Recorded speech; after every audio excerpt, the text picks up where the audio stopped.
Meeting 27th October 2021, 59 days till Christmas. So my daughter got me counting yesterday. I'd like to stand for karakia and oath.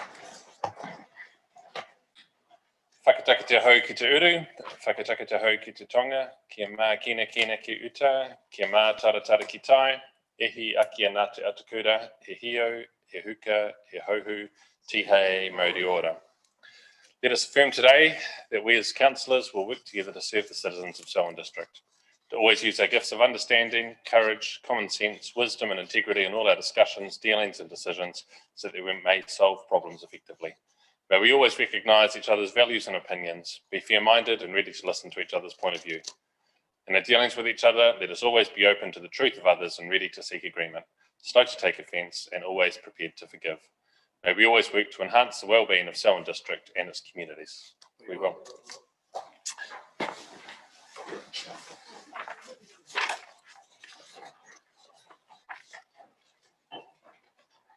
Well, today is a big day of news for local government right across New Zealand, with a decision by Minister Mahuta this morning to move us from an optional discussion around water into a mandated all-in legislative approach to water reform, and I'm going to suggest that we allow an opportunity for some discussion on that under extraordinary business. It's not an item that's on our agenda today, so there will no doubt be some things that maybe councillors would like to say or share, and I'm open to that.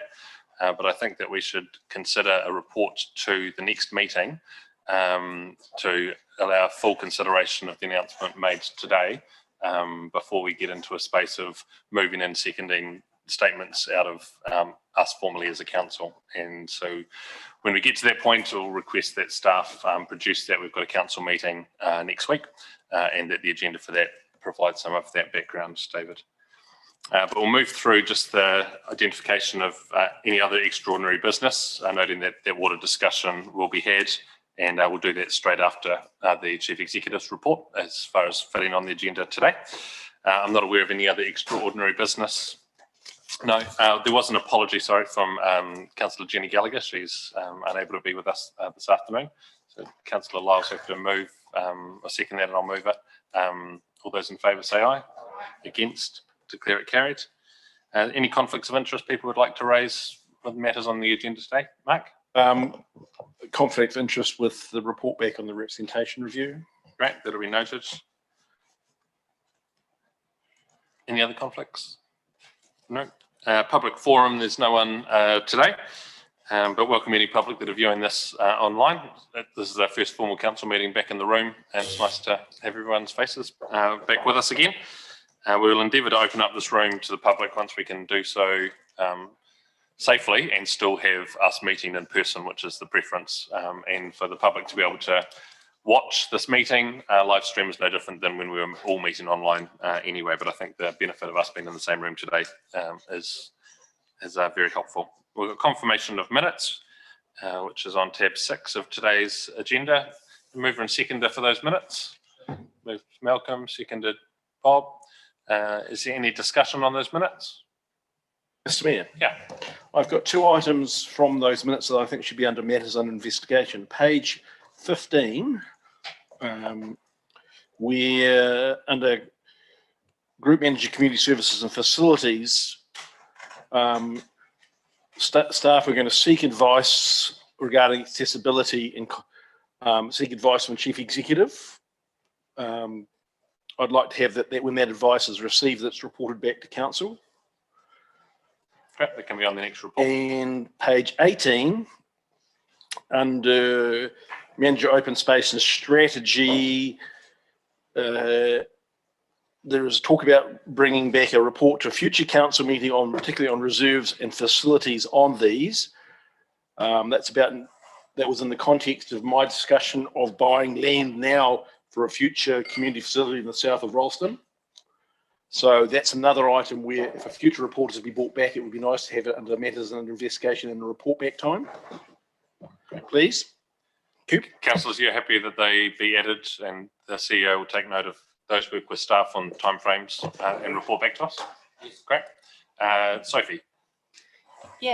Mine's on page 16, the ninth report, water services. It's got a sentence saying they looked into the effects of nitrates in drinking water in causing cancer and found it does not cause as much cancer as originally thought. And that seems to be referring to Becca deciding that they've discovered that, or potentially even our staff. That's still an ongoing area of research internationally. I very much doubt that Selwyn District Council or Becca would be able to make that decision. So it's possibly worth pointing out that that's not a definitive view. It seems to me that actually the whole sentence could be deleted. It's making a statement that we don't, hand on heart, be able to say that it should be here. So if the minutes remove that sentence, okay. And Councillor Hassan. This is not really to do with the minutes, but is there somebody with IT experience in this room at the moment? Because my computer is not switching on at all.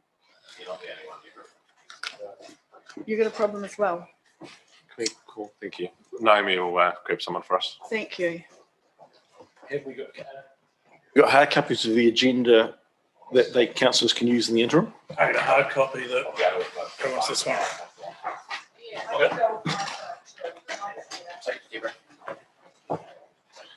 Any other notes or changes to the minutes? All those in favour, the true and accurate record, please say aye. Against? Declare it carried. There are no other matters arising from those minutes that we haven't already noted. We move on to the Chief Executive's report. This is on tab 8, page 29. David. Thank you, Mr. Mayor. Good afternoon, everybody. Item 1 is Three Waters, which, as the Mayor indicated earlier, we'll take as a like general business item after this report. Last week, in fact the week before last, the Mayor, Councillor Gallagher and I went to the Zone 5 and 6 meeting. So I'll give you more detailed notes, but just some of the high-end conversations, particularly on day one, around the reform agenda, National Council update in terms of what they were doing. A lot of the stuff was then transferred through to CE and President report, firstly around living with COVID, talking about understanding the community impact, vaccination initiatives, which over the last 2 weeks have become even more topical, particularly around staffing requirements, talking a minute about future for local government, resource management reform, certainly identified pushbacks at select committee, and also the balance between communities and national policy statements, commentary around housing reforms and speeding up delivery. And interestingly, a piece of information came out last week, and at our next briefing meeting, Tim Harris is going to give some more information to you on that. Jim Palmer spoke about his future for local government group, noting how communities are currently under pressure in terms of the consultation process at the moment. Talked about looking to deliver a system that is fit for the future, and then identified a number of challenges for local government, not the least of which were unfunded mandates, conflicting responsibilities, and treaty relationships. RMA review referenced objectives of the review. Comment was made was quite intriguing, that they're anticipating us having to make less significant decisions at council level. Also asking what the impact on the treaty may well look like.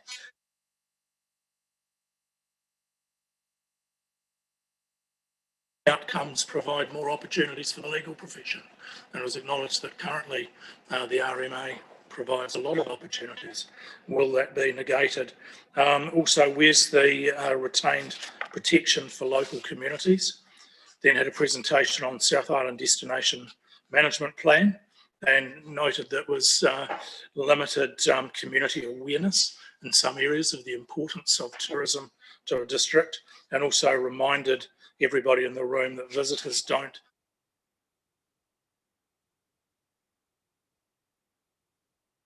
between the tourism sector and the export sector, where of course a lot of planes are being backfilled with produce, and that's no longer been available.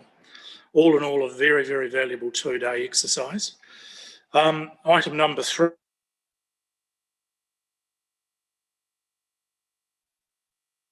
Ourself and Lynn's that we signed in this chamber a couple of weeks back. And I guess the underlying thing is that this arrangement will make it simpler for leaseholders and agencies to work together on information that we have. We've already been doing that, but it just allows us to do this a wee bit more formally.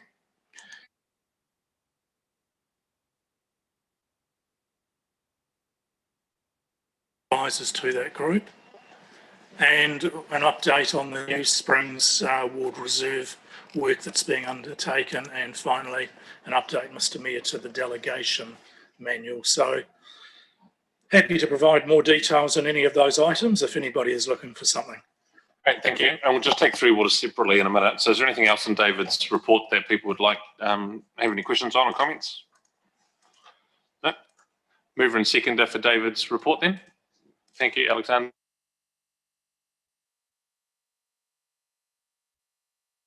Now we'll take the item on Three Waters.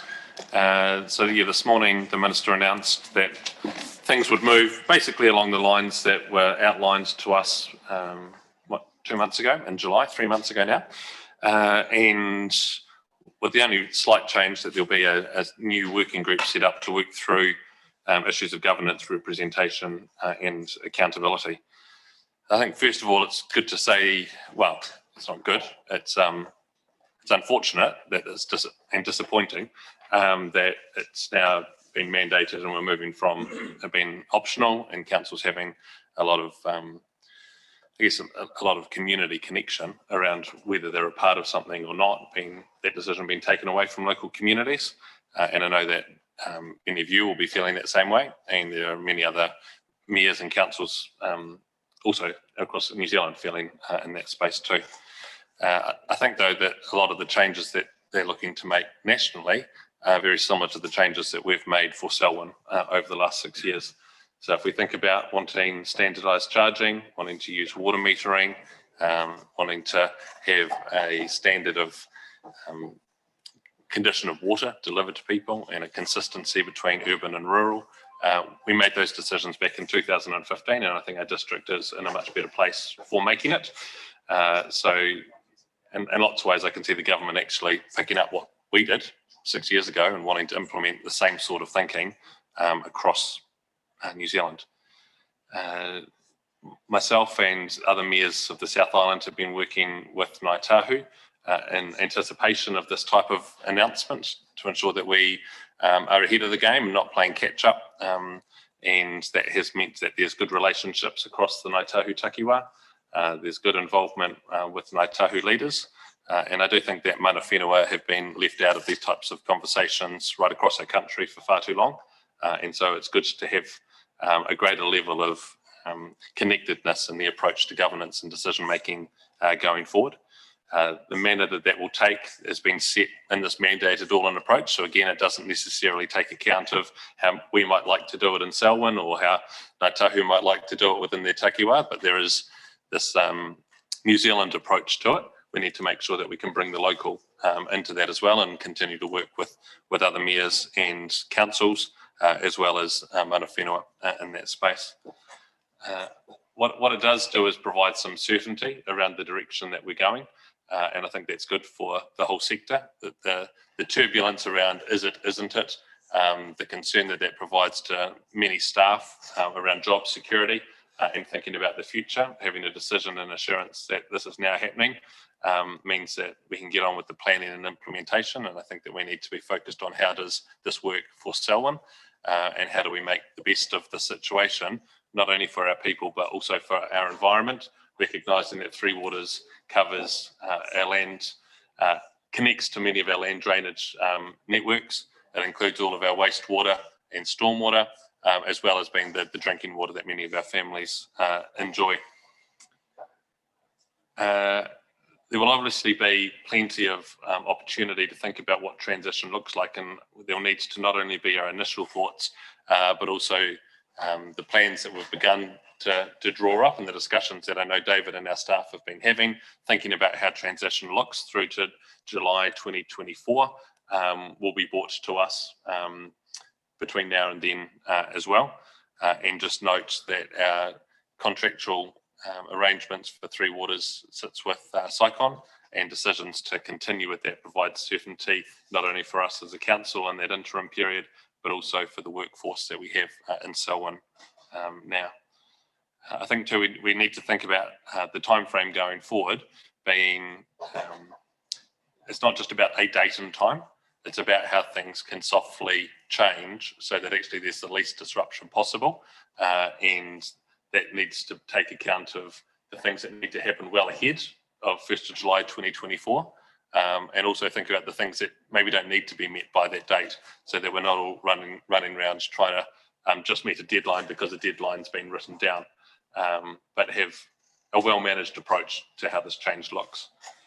So, yep, certainly not the decision that we wanted around mandation, but I think that we're in a good position to make good of this for Selwyn District, Waikatikiri.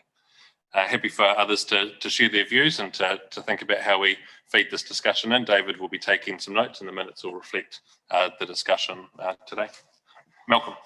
Yeah, thanks, Mr. Mayor, for your summary. Making the best of the situation was a phrase you used before, which does ring to me. The Minister did mention in her announcement today of the mandate that there was still negotiation and work to be done on the exact model. I think if there's any way that we as a council can apply pressure to see that our asset value is reflected in a shareholding in whatever the entity might be, would at least give me some solace as to what happens to the future. As you have said quite rightly, 2015 we made the decisions to set ourselves along the course of water metering and providing a very good supply to our community. I wouldn't like to think that those that haven't got the asset base that we have would have a greater shareholding in it than we have, because we have done the mahi, we have spent the money, and we have provided that to our community. So if there's any way that can be taken forward as we go forward into this, I would be most appreciative of that. Thanks, Bill. Bob. Yeah, just the questions that we've already asked, are we going to keep pushing for the answers for some of those questions, because I think they're still relevant, and hopefully that they can get some answers back to us a lot quicker than they've done in the past with some of those, because I think that's really important to us now.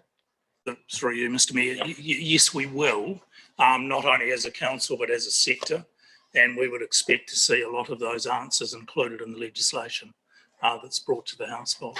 I think too, Bob, some of the answers we didn't receive back because they hadn't done the work to know what the answer was until there was some certainty about direction either happening or not happening. So I hope now that there's been a decision that actually the work will be done to give us those answers, because yeah, that work can now happen.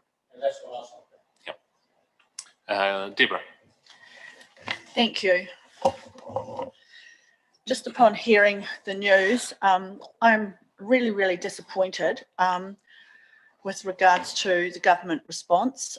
We also have, as we realise reform of local government, we also have the RMA process, and this one with the Free Waters reform was the first one off the ranks. Public participation in public policy. I would have thought at least this government would have taken it seriously and actually listened to what was actually being said. And instead of having a one world view, that basically I get the feeling that as a representative of local government, we can't be trusted to make sound decisions. So it's all going to be centralised. And I'd like to understand the benefit of that with the shifting policy. I know we've got climate change issues to deal with climate change, but the fragmented way of actually dealing with Three Waters reform and then actually looking at the local government reform is back to front. And I just want to express in public my disappointment at a public policy level with regards to meaningful public participation processes and listening and sharing. And I just get the feeling that basically a change like this where something is mandated, you feel as though you are basically questioning, are we actually forming a dictatorship here with regards to our processes? Central government will dictate to local government what will actually happen and to our public, and push along, you know, with regards to the process. And I just want to really, really express, and I hope central government are listening, to how they've actually carried out meaningful public participation and consultation processes. Thanks, Deborah. And if you watched the announcement today, there were a couple of times that the Minister was asked about, I guess it was trust in local government and the reasons why we needed the decision that she made today. And her responses, there were two parts to it. One focused on some councils are at the debt ceiling and are unable to do this, so there was a new mechanism. But the second was around councils' inability to deliver what the communities needed around water. Not labelling any particular council, but I can see the work that we've done proactively means that we're well ahead of that game. And when you look around the country, and there's a mere couple of weeks ago talking to that has 6 of their 7 wastewater treatment plants without consent, and other councils that haven't had a consent for a wastewater treatment plant for 20 years. The state of New Zealand's 3 waters, that story is a very different story than the state of Selwyn's 3 waters. And so, yeah, the trust issue, I think, is certainly there, Deborah, and you're right to raise it. Thank you. Grant. Thanks, Deborah. I just find this extremely sad day for Selwyn ratepayers. You can't deny we've just been shafted right and royally by the government. It only signals a massive loss of trust and faith in the government, doesn't it? A Minister of the Crown, no less, repeatedly assured us this was optional. A Minister of the Crown. How further can you go when a Minister of the Crown betrays the word of the government? Optionality is non-negotiable. We are dealing in good faith. We want to talk to you. LGN's been found wanting, LGNZ. I mean, they signed a deal with the government, treated like boys, and that's what happened. Absolutely pathetic. Inter-council equity has not been addressed. Asset transfer on a massive scale. Nominal ownership, $630 million of asset for $22 million. Where do I line up for a deal like that? Absolutely exceptional. Preordained, predetermined, those words spring to mind, don't they? Was it ever optional? Was there ever true consultation? Was it ever going to be assistance to our ratepayers who have done the hard work, built these assets with the assistance of our staff, or other way around probably? Our staff have done a fantastic job of planning and providing for the future with ESSS, our quality water supplies, water at the lowest cost in New Zealand per cubic metre. And what have we got for our efforts? $22 million and a push to the side. That didn't give Te Mata Arawai another chance to actually prove and find out where these results were required. Jumped the gun. Consultation was just an absolute waste of time in hindsight. I regret the days I went there and contributed, the time we've spent considering it. Absolute waste of time, my energy. I have very little faith in the government now, and I'd imagine there's a lot of councils around New Zealand who are sitting here going, how can you trust the government when the minister, no less, goes back on their word?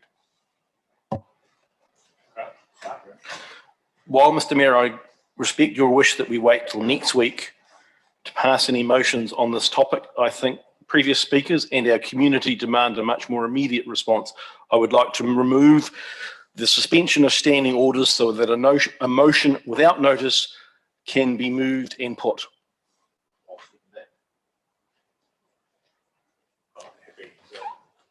Happy for there to be some discussion on that. The notice of motion rules state that 5 days must be given before a meeting. Mr. Mayor, this motion has to be put without debate.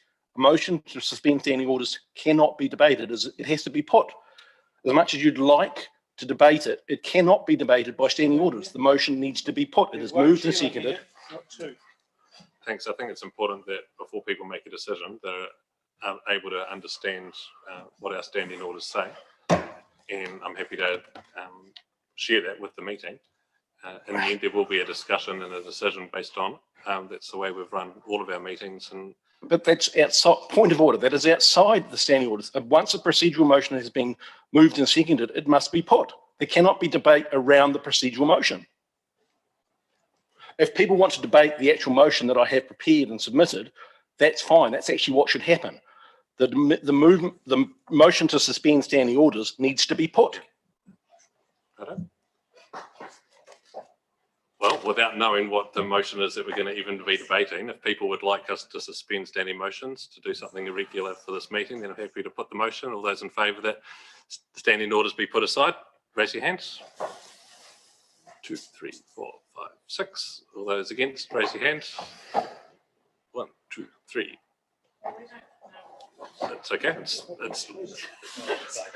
We'll now hear. Can we now get? I've submitted the motion. Can we now have it on the screen, please? Yeah. My motion is on the screen, and for those benefit of those watching from the live stream, that the Selwyn District Council expresses its extreme disappointment at the government's announcement today that the opt-out option is to be removed from the proposed Three Waters reform. I have moved it. Councillor Lemon has seconded it. And the reason I have moved it today and want it put today is I don't think we have to wait to express that opinion. I've just heard 2 previous speakers express that opinion. It is the opinion of our community. In the brief time since the government's announcement, that is the feedback I am already getting from our community. I think we are doing what our community effectively demands and expects of us in expressing our disappointment. We have been told that we would be able to opt out. We've been expecting that it would be removed. I think it is appropriate to express that disappointment today that the opt-out option is being removed. Thank you. Thanks, Mark. I support what you've put on the board and think that it is terrible that we have had the opt-out removed. I wasn't comfortable with thinking that we were going to suspend standing orders to debate something that we were unaware of what we were getting into, hence my reticence before. So thank you for raising it and bringing it. That aligns with where I think I'm at and from what I'm hearing from our community too. And as councillors have already expressed, the optional nature and the transition away from option isn't what we expect of the government. Grant, you said that well. Murray, is there anything you want to say on this? Thanks, Sam. Look, it's been more than eloquently put by previous speakers, particularly Councillor Miller, and I think it's particularly concerning, as has been stated, that that option's been taken from us. And I know personally, and I know everyone around this table, it's probably the most contact we've had on any subject in the 5 years I've been around the table, and certainly possibly those who have been here longer may well reflect that as well. It's a disappointment, but it's actually an abrogation and a lack of trust, as has been previously said, in our ability to deliver to our communities. And that process started, Sam, with the ads, to be honest, and it became very clear early on that we weren't taken seriously with our ability to deliver. And that's one thing as a governance group to feel offended by that, but I feel particularly aggrieved for our staff, as Councillor Miller again has said, who have delivered an exceptional service to this community over a period of time. And we've taken some flack about the cost of that, but it's put us as a region, as a community, in a very, very good position. And to now have that removed arbitrarily is not good democracy. Thanks, Brian. Shane. E te whare utu nei e rau tangata whenua, e rau tangata tiriti, nau mai, hare mai, tēnā rā tātou katoa, e rau koromatua Sam, e rau kaipakahaere David, e rau kaimahi o Kaikauni hira, arohe o wai kirikiri, tēnā rā tātou katoa. Titiro mai ngā tūpuna o he whakamenenga o te tiriti o Waitangi, nau mai, hare mai, tēnā rā tātou katoa. My friends, I don't know whether to laugh or cry today. I signalled tomorrow, the 28th of October, is the 186th year my tupuna signed the Declaration of Independence of New Zealand, the pre-runner to the Te Tiriti o Waitangi, who my tupuna also signed. I'm the 7th generation of that tupuna. And at that time, it was a declaration of solidarity. It was a declaration of trade. It was a declaration of forming a nation. My culture, your culture, our country. What followed wasn't, and still continues today, as is evident with this reform, unfortunately. I guess, Sam, I am wanting to know that as a council, we are still sticking by our statement that we are not going to transfer any of our water asset until we've had consultation with our constituents. What I'm most concerned with is what we go to now to our constituents, what we go back out into the public and tell our constituents that have been advocating hard and long on this subject, personally and via email for this period of time. Again, I'm just concerned. I'm absolutely flabbergasted. I've given 2 years of my life to local government, to learning and understanding democracy, and this seems to be the furthest thing from it, in my opinion. You are the rangatira of our district. You that sit in here today around this table are the chiefs of our district, Waikirikiri or Selwyn. Sam, you are the head rangatira, koro matua. It is what it is. It'll be what it'll be. At the end of the day, we need to figure out what is best for our constituents. And we just don't know that. We haven't known that from the start. And that is why I asked in the previous meetings for an independent report, so that an outside party could tell us whether it is in our best interest, is or isn't in our best interest, to be a part of this reform. And we still didn't receive that. If councillors are comfortable around the table that what the information that we've received so far is in the best interest of the district moving forward, and no less our country, I just can't see that because I don't have the information in front of me. So, tēnā rā tātou katoa. Kia ora, Shane. And I think you've touched on the thing that feels most unnerving about this is as if the rug's been pulled out from under us when we thought we were heading down a space where we would talk to our community, where there would be the availability of them to meet with and talk through and find the answers to many of the things that we've been asking. Now, in a mandated all-in legislative approach totally removes that from our decision-making and from individuals being able to talk to us about it.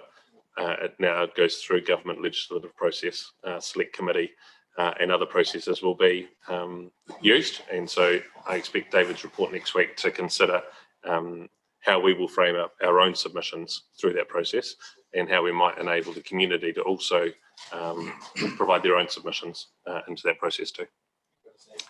Sophie. I'm not going to repeat what everybody else has said. Yes, I'm disappointed, but I'm just going to note that since we've been talking about it, a couple of emails have dropped in. They just pop up automatically on my computer. I'm not deliberately checking my emails, I promise. And one of them is clearly from Infrastructure New Zealand, is very excited about the whole deal. That's not too surprising. Their business, their industry stands to benefit massively financially from all of this. But the other one is from DIA, and it's noting that they're going to create some more working groups. So one's on representation and accountability arrangements. One is on the interface between reforms and the resource management system. And the last one being approach to transitioning rural community supplies. All of them are very relevant to our district, particularly the last one.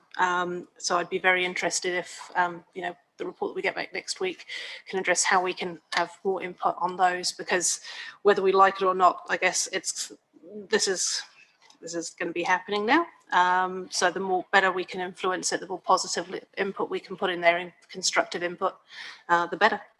Thanks.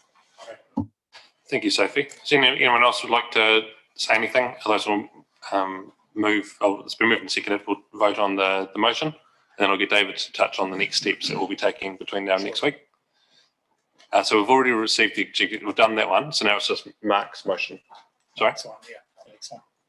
Yep. So it's up there on the board for everyone. That Selwyn District Council expresses its extreme disappointment at the government's announcement today that the opt-out option is to be removed from the proposed Three Waters reform. All those in favour say aye. Aye. Against? Declare it carried. Thank you. Thanks, Mark, for raising that today. David, if you continue to touch on the next steps for us. Before I do that, I just want to also acknowledge the work of our staff who have provided first-class Three Waters services to our community for a number of years. Also have provided over the past 15, 18 months, significant amount of information to many meetings, advice to various working groups. Despite the questions that we've asked and the issues that our position that we've stated, the Minister has today proceeded with the mandating of the legislation. And the way that works now from a central government perspective is that legislation will come before the House. Some stage following that, there'll be the appointment for the entities of interim chief executives, establishment boards, and then key staff who will obviously within those entities work out the policies, the work programs, contractual arrangements. And I guess for us, the key input that we will be having and that we'll continue to need to have is alignment between our long-term plan and also the government's objectives for Three Waters service delivery across our district. Over the next, well, we have been doing this for a wee while, and I'll touch on it a wee bit more in the report for next week, is understanding the impact on our district in terms of the value of our assets that will be asked to transfer, the liabilities obviously attached to those, particularly land use. So where does the land remain ours? Where does the land actually go as well? Status of consents. Most importantly, though, understanding our work program, and I think one of the highlights will be we need to better understand what our work program is over the transition period through to 30th of June 2024, because as Murray Washington and I have repeatedly told you over the past few months, we are becoming increasingly concerned about the pressure that this is going to put on key staff and our ability and our contractors' ability to be able to deliver what we've said we're going to be able to do. So just how we highlight that and bring that forward. So also a wee bit more on stranded overheads and how that will impact on ratepayers beyond the 1st of July 2024, and staffing implications we've talked about. Just for your information, Murray and I met with staff at 12 noon today just to apprise them of the situation and give reassurance where we were able to do that. Thank you, Mr. Mayor. Thanks, David. So some of that will be ready for next week, but with agendas going out in 2 days' time, some of it won't be. So just thinking about how we set up a schedule of continual reporting. At the moment, we've got a monthly water services report that comes back, but I think it might be good to have something as a placeholder on the agendas in the meantime, so that waters can be discussed. Items as Mark has raised and Murray have raised today would be, good to be able to have in that space, so we can just have regular discussion. Thank you. Okay. Deborah? Just the other two issues that I mentioned, the reforms of local government and the reform of the RMA,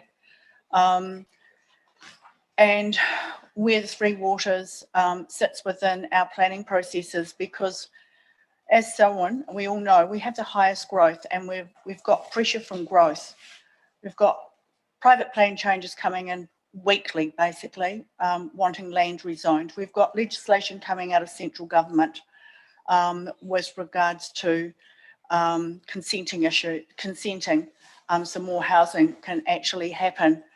And we haven't even touched on the reform of the RMA process, which is going through the process. And I can actually align, when I look back at the Three Waters process, the legislative changes being proposed for the RMA along the same similar line, which really, really concerns me. And then we know that what's going to be left for local government if everything is centralised. And I really think that we are trying to fit a jigsaw together, and we're trying to work out what this jigsaw is going to look like. Strategically, you always start with a strategic plan and then you filter down policy.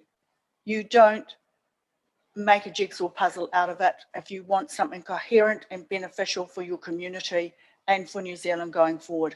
And that's what really, really worries me about the policy initiatives that are coming out of this government. And I feel so strongly about that, because this is just going to get us in a whole lot of trouble as a nation with regards to the fact that we are not planning strategically. We are just doing a jigsaw puzzle and hoping that it comes out for the best. And we don't even know what the plan is. And so, and it's all interlinked. Doesn't matter, it's all interlinked. And I just think that somehow that message needs to get to central government, that who's ever pushing all of these planning policies needs to go back to the principles of what is your strategic plan? What are you doing, trying to organise here? And we're picking up the pieces of a fragmented jigsaw puzzle. We've got communities, don't even know what's going on. And everybody, without a strategic plan in mind, being taken from central government down to us so we can all work alongside each other and be part of this. But what we've got is total fragmentation, divide and conquer. And that's what really, really makes me really sad about the future of where we're going with democracy and representation in New Zealand. Thanks, Deborah. Those things are, as Councillor McInnes has raised, areas that needs to be focused on in this next stage of work, particularly around the working group that's been set up. I agree around the things that you've said about the order, particularly of the work. There's a number of things that could have happened ahead of this Three Waters reform, including just letting Taumata Arawai get set up and start regulating in a space that we haven't had water regulation before. Would have made a big difference in the future for local government as well. I think the danger that we've got now is boundaries being set up for water that may or may not align with other reform work. And there's already misalignment of boundaries between whether it's health or education or police provision that would make more sense, I think, if they were together. And we've had now water set ahead of some of the other items that are to be set. So I agree that there needs to be a lot of work in there. I think for the RM reform, it's actually quite a different track, because the water reform started saying we need change, what should it look like? This, the RM reform says the Randerson report's been written, how do we implement it? And we've got a really clear view of what the minister wants to see implemented. It's all written down in the report. And the working group that I'm a part of is trying to say, actually, there's many things in there that don't work for local government that we need to see changed, and are working with not only MFE officials, but met with the minister last week, just trying to explain how those things might land, because I don't think that the Randerson report is connected enough to local government and the realities of what's delivered on the ground. Councillor Murray? Yeah, thanks, Sam. It's really just a process question. I mean, we suspended standing orders. Do we need to reinstate them? I guess we should move in that direction again. Yeah. Secondly, we've had a working group for Three Waters, Sam. Is that, and I'm not assuming that people want to continue with that. It'll be up to them to whether, but is there a need to continue with that working group over this process, or do you see that as a full council involvement, or audit and risk, or what's your thinking there? I think the level of interest is probably all council at the moment with the things that have been said today, and if there's some future work around trying to understand what our submission to the select committee might be, or some particular work stream, maybe we get a subgroup, but I think we bring that back up to full council through that reporting. I guess what I was sounding out there is that working group might want to make a comment about whether they wanted to continue, might see what that direction is themselves. Just some of the views expressed and the distrust they have expressed with central government, quite rightly. I putting words in their mouth, but I don't imagine they want to continue in that role anyway. But I think it's up to council to decide whether that group continues. So a group that we set up, and as a full council, you can determine whether you want them to carry on. There were no terms of reference for the group in particular. It was a group of councillors identified in an informal way. So we'll just continue to see what matters come across the council table over the next few meetings and then carry on. Did any members of the group want to add anything in? Yeah, Councillor McInnes? A lot of it initially, I mean, if we want to carry on with it, I'm all for it. But this is a huge district-wide issue, so it's probably more applicable to go for full council. One of the things that the working group was talking about was when we started putting out some information publicly, and if it does come to a point where we do have the opportunity to consult with the public in any shape or form, then it might be worth reforming for that. But I'm not sure that that's still part of the deal, to be honest. Yeah. Yeah. Thanks, Sophie. David? Yeah, my advice would be to bring this back to full council from now on. The working party's principal objective was to assist in our positioning and our submission to central government, which was effectively done. People comfortable with that approach? Great, thank you. So it's been moved and seconded the resumption of standing orders. All those in favour say aye. Aye. Against? Declare it carried. Sorry for asking you to raise your hands before. I was back on Zoom in my head. Yeah. We move now to tab 9, page 35, representation review. Note Councillor Alexander's conflict, stepping away from the table. And the report is here in front of us, the representation review, adoption of final proposal for notification. Stephen, I'll throw to you if you want to just talk us through what we've got in the report here and any highlights before we allow councillors to have a say. Cheers. Sure. Thank you, Ms. Sam. We are approaching the final stages of the representation review process, and so the purpose of this report is to bring us to the final proposal stage, which is not quite the final step, but I guess it's the final stake in the ground for this council in terms of its process of determining what the electoral arrangements should be. I'll come to the recommendations towards the end of summarising the report, but there is the recommendations that are before you on the first 2 pages of the report are essentially the same as the recommendations that came from the initial proposal, but with one minor amendment, which we'll discuss shortly, and you may wish to consider incorporating that amendment into the final proposal that's adopted for notification today. So just to step you through the report, but not in any detail, because most of this is familiar and territory that we have gone over a number of times, but perhaps worth just noting that in section 3 on page 37 of the agenda, we set out the background and the legislative process that we must follow, and the council has been following the process as set out in legislation. In section 4, beginning on page 38, we have set out the consultation and engagement that has been undertaken at several stages through this process, beginning with pre-consultation engagement earlier this year, then moving through the preliminary consultation that was undertaken in June, July, and then the initial proposal, which was adopted by the council on the 25th of August for consultation with the community. And it was at that point that the council initially proposed the essential framework of the representation arrangements that are before you today, which is reducing the total number of councillors from 11 to 10. Were elected from 4 wards, so retaining the 4 wards, but with some changes to ward boundaries, which are set out there. So public consultation on the initial proposal, I'm on page 40, was undertaken from the 3rd of September to the 4th of October. We have been over the consultation that was the consultation activity that was undertaken through a range of media, drop-in sessions which were offered, even though they were not well taken up by members of the community, and the opportunities that were given for residents to make submissions both online and through traditional media. So in section 5, we summarise the submission process and also then move on to discuss the council's response to those submissions. So we received and considered the submissions on the 13th of October. The council received 14 submissions.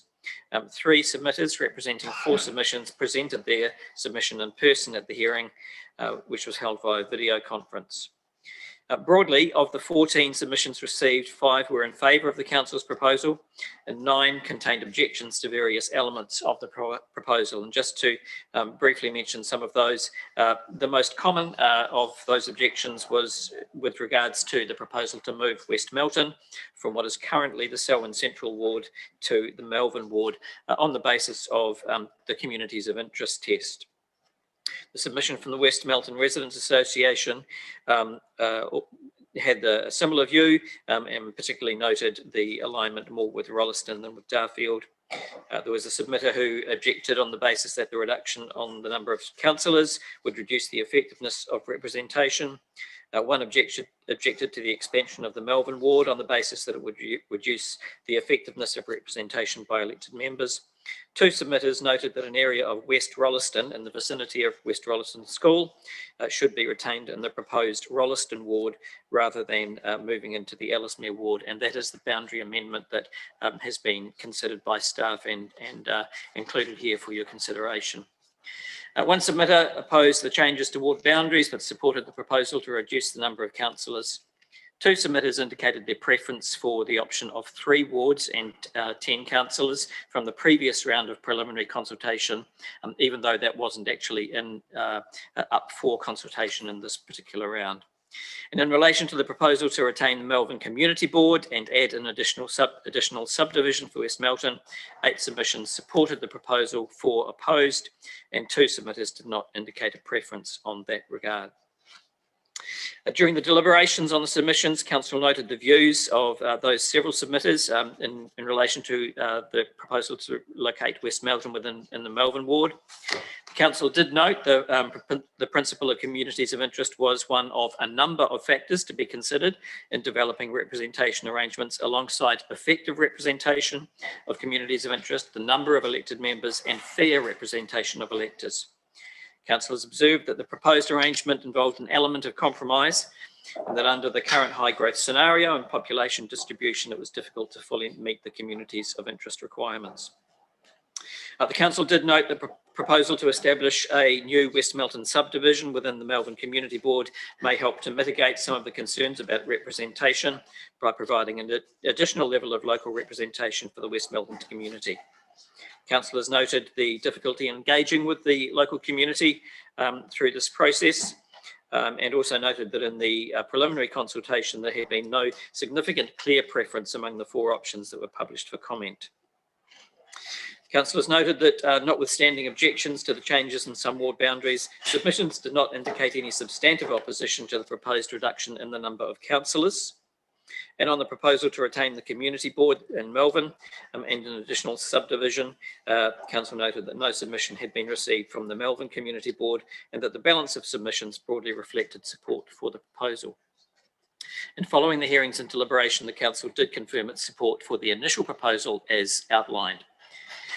Now moving just to the minor boundary amendment that's been proposed for your consideration, and this relates to the submissions, 2 submissions that were received that were seeking the relocation of an area of West Rolleston from the Ellesmere ward to the Rolleston ward. So staff reviewed this and advised that change would involve the relocation of 1 mesh block, which has a very small population number, and that could be relocated without breaching the plus or minus 10% requirements.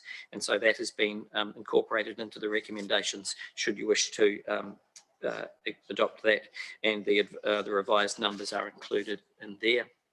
And we've also noted for completeness the discussion earlier in this process around a Māori ward, in that Council had previously sought the views of the district's runanga as to the option of establishing a Māori ward, and has noted that at this stage no Māori ward would be established for the 22 and 25 elections. In section 6 on page 43, we note the next stages in this process. So we are now at the stage of public notification of the final proposal. So in accordance with the regulations, the next process is to publicly notify whatever decision the Council makes today. The Council must make a resolution determining its final proposal. It may make amendments to the initial proposal following the consideration of submissions. Then we move into appeals and objections, so that once the Council has notified its final proposal, it is subject to appeals and objections. And just to clarify what those are, an appeal may be made by anyone who made a submission on the initial proposal, and an appeal must relate to matters raised in that person's submission. An objection may be lodged by any person or organisation if the Council's final proposal differs from its initial proposal, and the objection must identify the matters to which the objection relates. Closing date for appeals and objections must be at least 1 month after public notification of the final proposal and no later than the 20th of December 2021. Those appeals must be made in writing, and the Council must forward those to the Local Government Commission no later than the 15th of January 2022. The Commission will consider those appeals and objections and any other information that it requests from the Council, and will determine the representation arrangements for the local authority. And it's able to make any inquiries that it considers appropriate, may choose to hold meetings, and it's common for the Local Government Commission to hold hearings in relation to those matters, as has been the case here previously, and it will make its determination before the 11th of April 2022. So in summary, even though the options are not listed on this report, the options that are open to the Council today to adopt the final proposal as per the recommendations on the front of this report. It can adopt the final proposal with any amendments, or it could choose to adopt the initial proposal as the final proposal, that is, revert back to the initial proposal as was presented at the last meeting of the Council. And so those are the options that are available to the Council. Thanks, Mr. Mayor. Great, thank you very much for that, Stephen, and for the work that you've done right through this whole process. Yeah, nice and professional and connected to the community, even with, as has been noticed, reasonably modest feedback from the community throughout. Mr. Mayor, you may be interested to know that at least 2 councils in New Zealand at most recent count received no submissions at all on their we're a high flyer, proposal. that's right. Yeah. We've got Councillor Bob and then Deborah. Yeah, just on page 35, the communities of interest, I believe that in that list, Greendale should be there, which it isn't at the moment, and I think it should be. Is Glenroy there, Bob? Glenroy's there, yes. And Deborah. Yes, also on that with regards to the Springs ward, you will note that communities of interest, Ellesmere Junction Road actually goes right through Springston. So if you are on the left side of Ellesmere Junction Road, you are in Ellesmere. And if you are on the northern side of Ellesmere Junction Road, then you are in the Springs ward. So with regards to the recommendation of that's just been put through with regards to Rolleston, the dividing line cut through, I actually mentioned that and highlighted that particular issue, that when we're looking at communities of interest, it actually goes through townships. So it all depends what side of the road that you're actually living on. And if you want to view that, you can actually go to Appendix 1 and enlarge it, and you will actually see that the dividing line for Springston is Ellesmere Junction Road. And while no submissions were received on that, except for the one that with regards to Rolleston, and now we want to actually amend the Rolleston one, is it appropriate to actually, in communities of interest, to actually look at Springston with regards to the line? Because it certainly does cut right through the middle or the heart of Springston, what you're proposing. And given that it's done on mesh blocks, don't have a problem with that. My problem is that, you know, with regards to communities of interest, where would Springston sit, depending on which side of the road that you actually live on, depending on the mesh block. So I just want to bring, that, highlight that particular issue, because we've got an amendment for Rolleston, but if you're going to accept that argument, then why not put that same argument forward for Springston? Thanks, Deborah. I think the community of interest is, it doesn't matter whether it's a township or a farm or an individual living on the back of a hill. It's the community of interest is identified by them living in that space. So I think you're right to raise that communities of interest aren't just for, you know, large towns, but also for medium and small sized towns and those living in between. The Springston issue was raised by the subcommittee right back in the very beginning about thinking about where lines are drawn, and hence why there was a number of different options narrowed down to the 4, and even when we got to 4, there was a variety of views around which one would be brought forward for the final, for finally putting to our community. Today I'm happy that we go back through the deliberations and people, you know, raise things if they want to. I don't know if there's a need to go back over all the things that have already been raised, other than the things that are changing here. We've had 3 meetings as a council where this has been discussed, and we're getting to the point now where the time frame starts to work against us if we're to relitigate things that are in front of us. I think the key matter is the extra zone in the Rolleston ward that's been added into on our maps. I guess I'll also say that councillors did a good job at listening to all submissions, reading through all submissions, carefully considering all of the points that were raised and landing on the outcome that we have. So thank you for doing that. To me, the addition of the area in South Rolleston is premature and feels like it almost prejudices future decisions about plan changes in that area by including it, as well as areas that are already identified as urban Rolleston. And one of the key discussions had at the time was that the boundary around the Rolleston ward would be around current urban and industrial Rolleston, not including some of the more rural residential spaces. So yeah, I'm not particularly enamoured by adding in this extra section at this time, but happy to hear what other councillors would like to have on that. I've got Sophie and then Shane. Not either.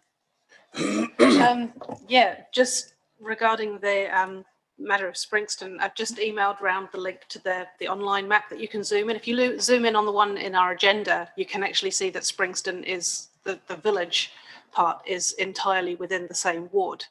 And same if you zoom into the online map that I've just sent you a link to.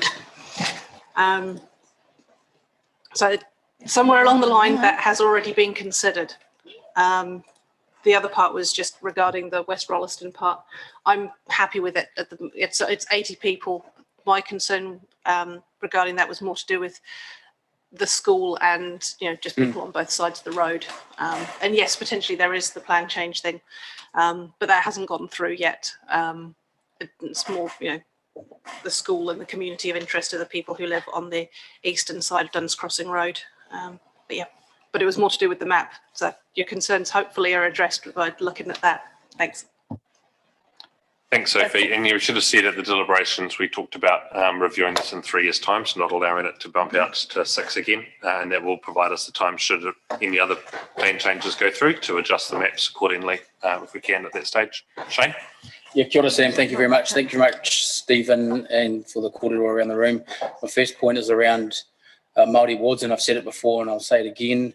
I believe as a review committee, we didn't do our job in reviewing the district on that opinion. Whether or not there is or isn't a Māori ward is up to the public, and consulting the runanga doesn't allow for our public to decide whether or not it's in the district's best interest. Secondly, Deborah raises a great point, and it was my discussion point around page 42, the minor boundary amendment. And while I'm neither here nor there on the amendment, I understand now through conversation that possibly the staff's decision to do that was around the school, which makes a lot of sense to me now.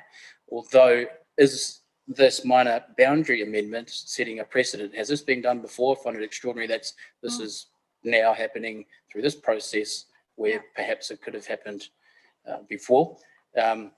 So to Deborah's point, will this come up again?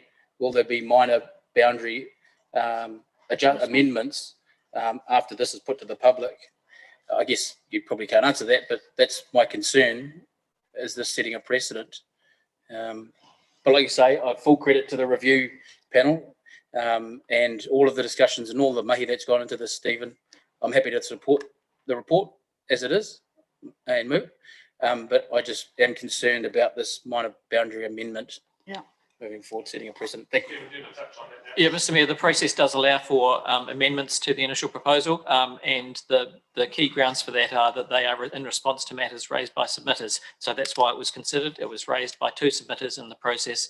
So staff did undertake to have a look at that piece of work. It's proposed for your consideration, so you have the option to move forward with that or not as you see fit. Thanks,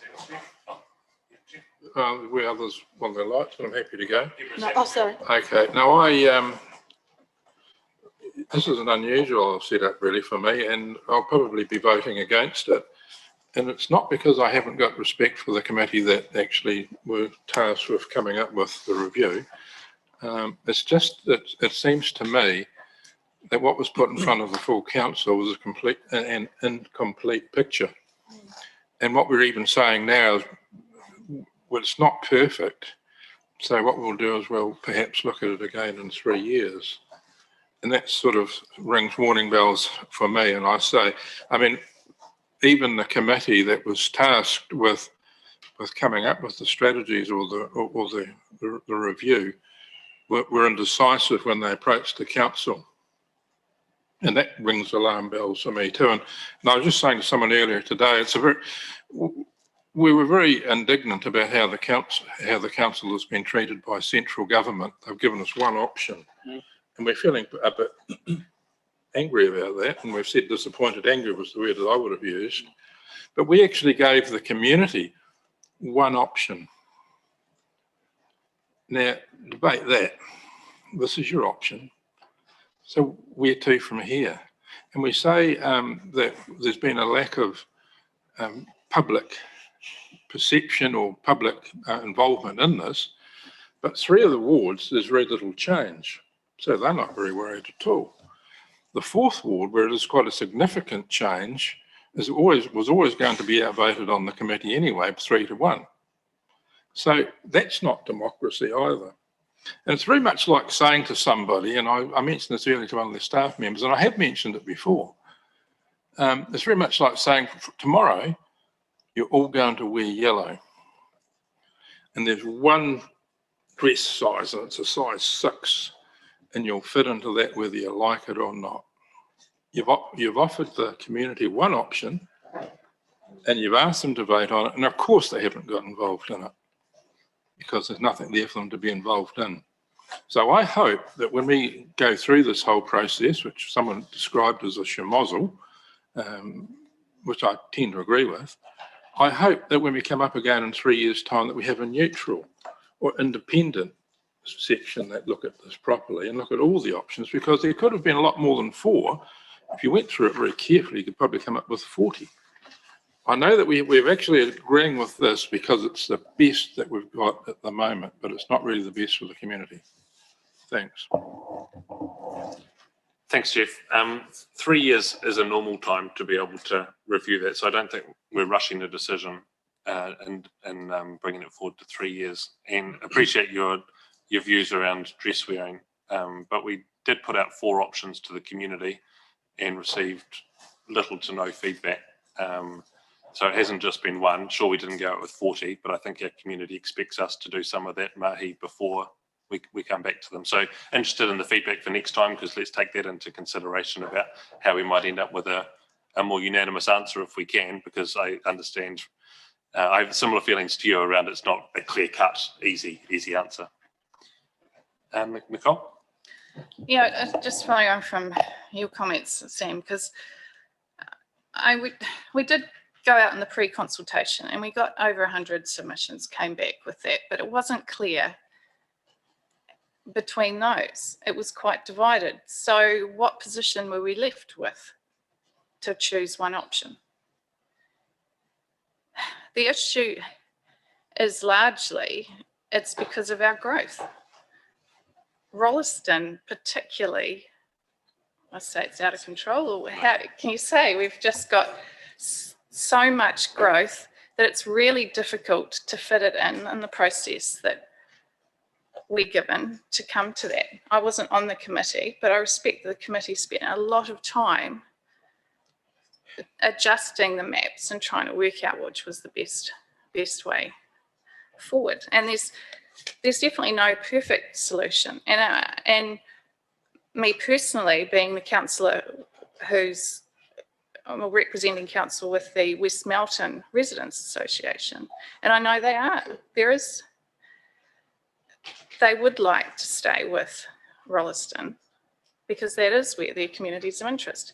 But it's difficult in trying to manage the population and getting the right numbers to try and do that going forward. And Rolleston has got so many plan changes itself going forward. I mean, where's it going to end up in just the next few years? And so, to be perfectly honest, as Sam says that we can review it in another three years, but will we still be around in 3 years? We don't know. I mean, that's the reality of what we're living in at the moment. I mean, this government has only got their short term to push through as much as they want. But going forward, it's not a perfect solution, but it's a solution that is managed for now, and then we'll see where we end up. And I mean, it's unfortunate. I'm resigned to this myself because it would be nice to have the option of where Smelton was still with Rolleston, but it was really hard to try and manage that going forward and to try and keep those ratios right of council, the representation. And that is the thing that we should be focusing on, is that there is adequate representation for those particular communities. Thanks, Nicole. So there's 4 points to the motion, as are on the screen. What has been in our agendas includes the spur on southern Rolleston. I think that should be removed, and that the D would say the proposed boundaries of the forwards be shown as on the consultation material. It might be the easiest way, Stephen, I'm not sure. As per the initial proposal would be the way to frame it. As per the initial proposal. And then I'm happy to vote through those separately if people would like to then debate whether or not that spur should be on the map or removed. Are people happy if we take it together, or would you like to take it together? Is anyone happy to second that as the motion then? Councillor Miller. So the council comprised 10 members elected from 4 wards and the mayor elected at large, that the members be elected by the first past the post method, that the 4 wards be known as Ellesmere, Melvin, Rolleston and Springs, and that the proposed boundaries of the 4 wards be as per the initial proposal and reflecting the following communities of interest as listed below. All those in favour say aye. Aye. All those against? Declare it carried. Thank you. Mark, you're welcome to come back to the table. For completeness, Sam, you read out the first A to D. There's also E through G. The population of each is the numbers on the table, and that the community board is there as the map is already in our papers. Yeah. Sure. Was anyone unclear that we were moving every word that was in the papers? No. Good. And Jeff would like his vote against recorded. Cool. Thank you. Thanks, Stephen. Next item is speed limit changes, tab 10, page 47. I'm not going to read all of these. A through to double A is there's a number of them. Moved Alexander, seconded Epiha, and yep, Mark, welcome along, and I'll get you to present the report and to talk through anything in there that stands out.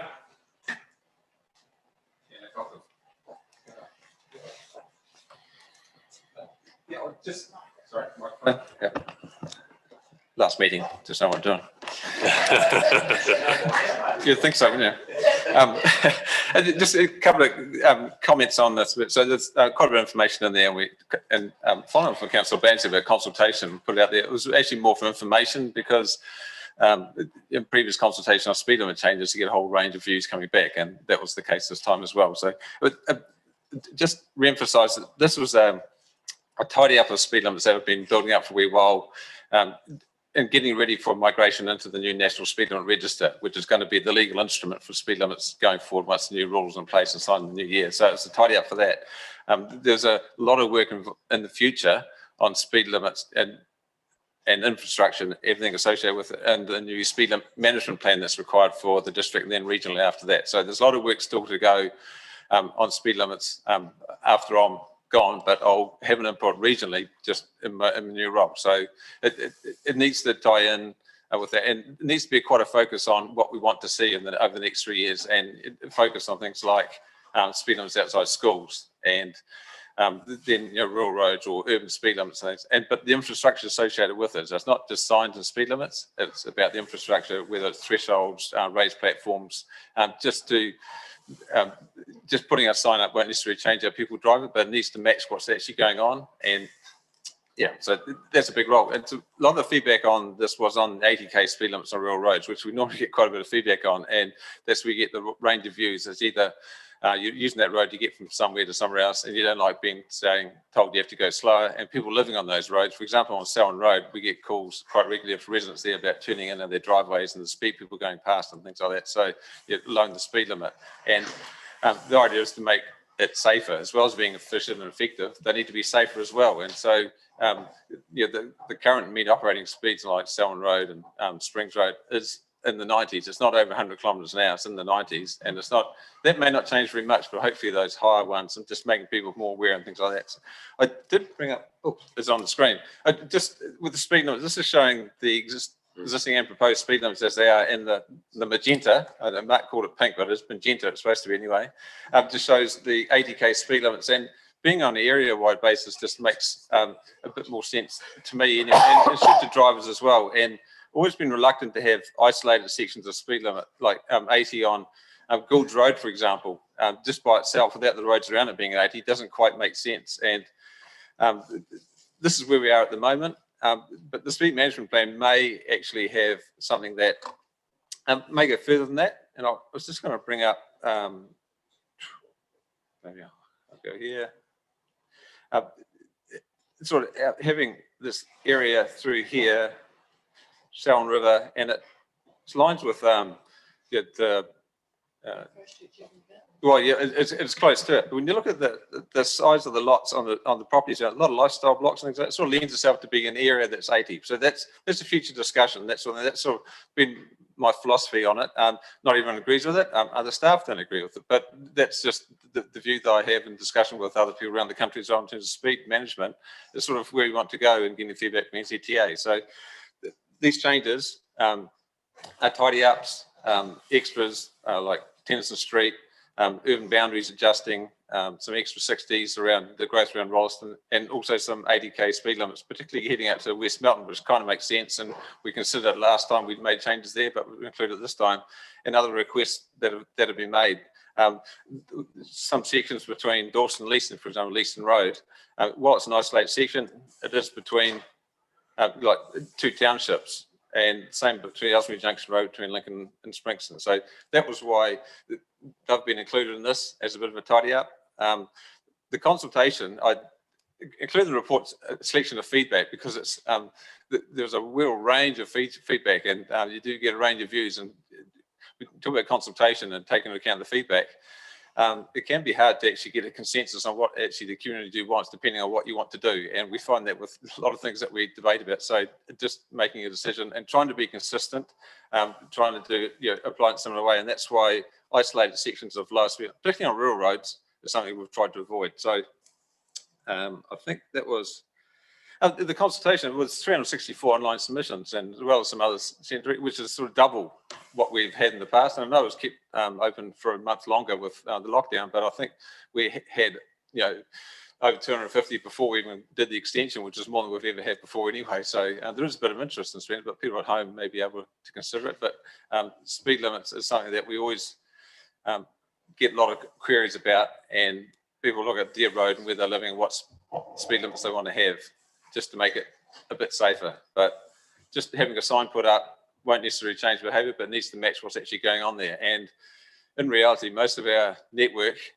isn't of the standard where you should drive at 100 kilometres an hour. If you think about the new Southern Motorway and whatever stage it's at, and the Northern Motorway, which is 100 kilometres an hour with 4 lanes, wire rope barriers each side, no at-grade intersections, it's got the same speed limit as Jones Road, Wards Road, Hariri Road, out there. It doesn't quite make sense to me. And I think that's where nationally we need to have some real direction on where we want to go with that. And maybe the motorways go up to 110, but our undersealed roads go to 60. But that needs a big discussion, and we need to be consistent with everyone else around the country. So that's what the idea is anyway. So that's probably enough of me on this subject, and then no doubt there's going to be a couple of questions about what's been proposed there.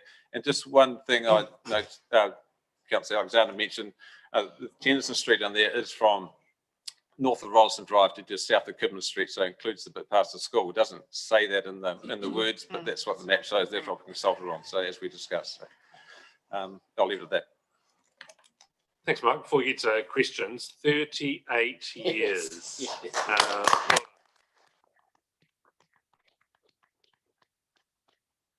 Thank you for your contribution to our council in a way that really is so key to community outcomes. And you've talked really passionately just now about wanting to see things improve for our people in our district. Roads is just like, it's so central to everything that we deliver as a council. And you've been a key figure in that for many, many years now. So just want to acknowledge on behalf of us as elected members and mayors and elected members that have gone before us that you've served with in a variety of guises. Thank you for that service. And you've been far more than, but, you're not a seat warmer. Yeah, you actually get involved in wanting, in the last meeting of your time here, you're bringing forward not only some minor changes, you're actually talking about some aspirations that you hope to see in the future and to be continued on beyond your time here. So thank you for what you are leaving with us. Thank you for the hard juggle that there's been around, budgets and some hard discussions over the year as well. But I mean, from this morning, from this afternoon, we can still see your desire to serve. And so thank you. Thank you, much appreciated. I mentioned to Ray Anderson on Saturday, he said, you haven't lasted as long as I did. So still got a few years to go to different local authorities. So from 1979 to now is actually when I first started. So it's quite a long time. Also, Ellesmere County Council wasn't just roading, fell into roading after amalgamation, but talking about water services today, involved in all the water services at the time. So installation of water supplies at Rugkai Huts, Southbridge and Dunsandel. And also, sewage installation as well. So they didn't have the water supplies when I started there. So there was a whole range of things. But once you get bigger, you can't just deal with everything. So yeah, we'll see how you're going after 38 years in your next role. And amazing where life takes you. Mark. Well, I was going to raise the point about 38 years of service. So when you started here, a life sentence was probably 8 to 10 years, which probably means you've done 4 life sentences. So well done, and thank you for your service, Mark. Thank you for making those comments about Tennyson Street, because I had sought clarification where it says Tennyson Street. While we might support a much bigger area of Tennyson Street being 30k, it is just that block through the new town centre, through the Kidman Street, Byron Street, as we proposed. And I'm very pleased to see that. I'm very pleased to see all these reductions. The question I have is, upon passing this resolution recommendations today, when do we see the changes take effect? The 1st of December, they can come into force, but they're not enforceable until the signs go up. So they won't all happen in a day. There's actually a number of signs to go up. So they're ordering signs for them at the moment, preempting the adoption of the changes. So they'll be trying to get them up. Some maybe before, some after the 1st of December, but that's when they come into force. So. Thank you. Nicole? And I want to give a big thank you, Mark, to your work as well, and particularly around speed limit changes. You've been quite proactive about that, which has been good to see, and particularly because we are supposed to be following the Vision Zero that the government's put in, and it's just come out today on the radio. I don't know, people heard that Waka Kotahi and NZTA has actually been called out as to they're not hitting their targets within Vision Zero. But at least from our level, we are trying to do what we can. And this lowering speed limits does help that. And looking through the comments, so many people saying, fix the roads. Well, we are doing that with all the money that we've got. We put in extra money above what NZTA would subsidise. We've also got road safety initiatives for learner drivers, and we're in that space. And combined with basically trying to manage our roads by having these lower speed limits, we're doing as much as what we can in that space. So that is good to see. And it's also, I was wondering about you know, what would come out with putting in those questions around reducing the speed limits on local roads. So we've got that majority are not in favour of the 40 Ks, but the other three questions, like the unsealed roads, the majority were supportive of lowering the speed limits on those roads. Permanent 30 Ks outside of schools, there was support for that, and permanent speed limit of 60 kilometres per hour outside rural schools. So that's a good information to go forward for us to consider. So thank you for that. Oh, excuse me. And I was going to say about Tennyson Street, but you've already clarified that. So thank you. Thanks, Nicole. Shane. Kia ora, Mark. 38 years, well done. Thank you very much for your service to the community and to the district. I wonder how old were you when you started? But you don't have to answer that. Don't answer that in public. Okay. Understanding that 96% of our road toll is contributed to speed. I'm happy to support your bill, this report, in reducing the levels of speed. My question, and a question that I'll get asked from constituents, is how medium speed, mean speed, average speeds measured. Page 62, mean operating speed, Leaston Road, 84.8. How is that measured? That's data that's in Waka Kotahi's mega maps. So that's TomTom data. So GPS, Bluetooth data that's collected over the years. So they update that about every 6 months, I think, might be every year.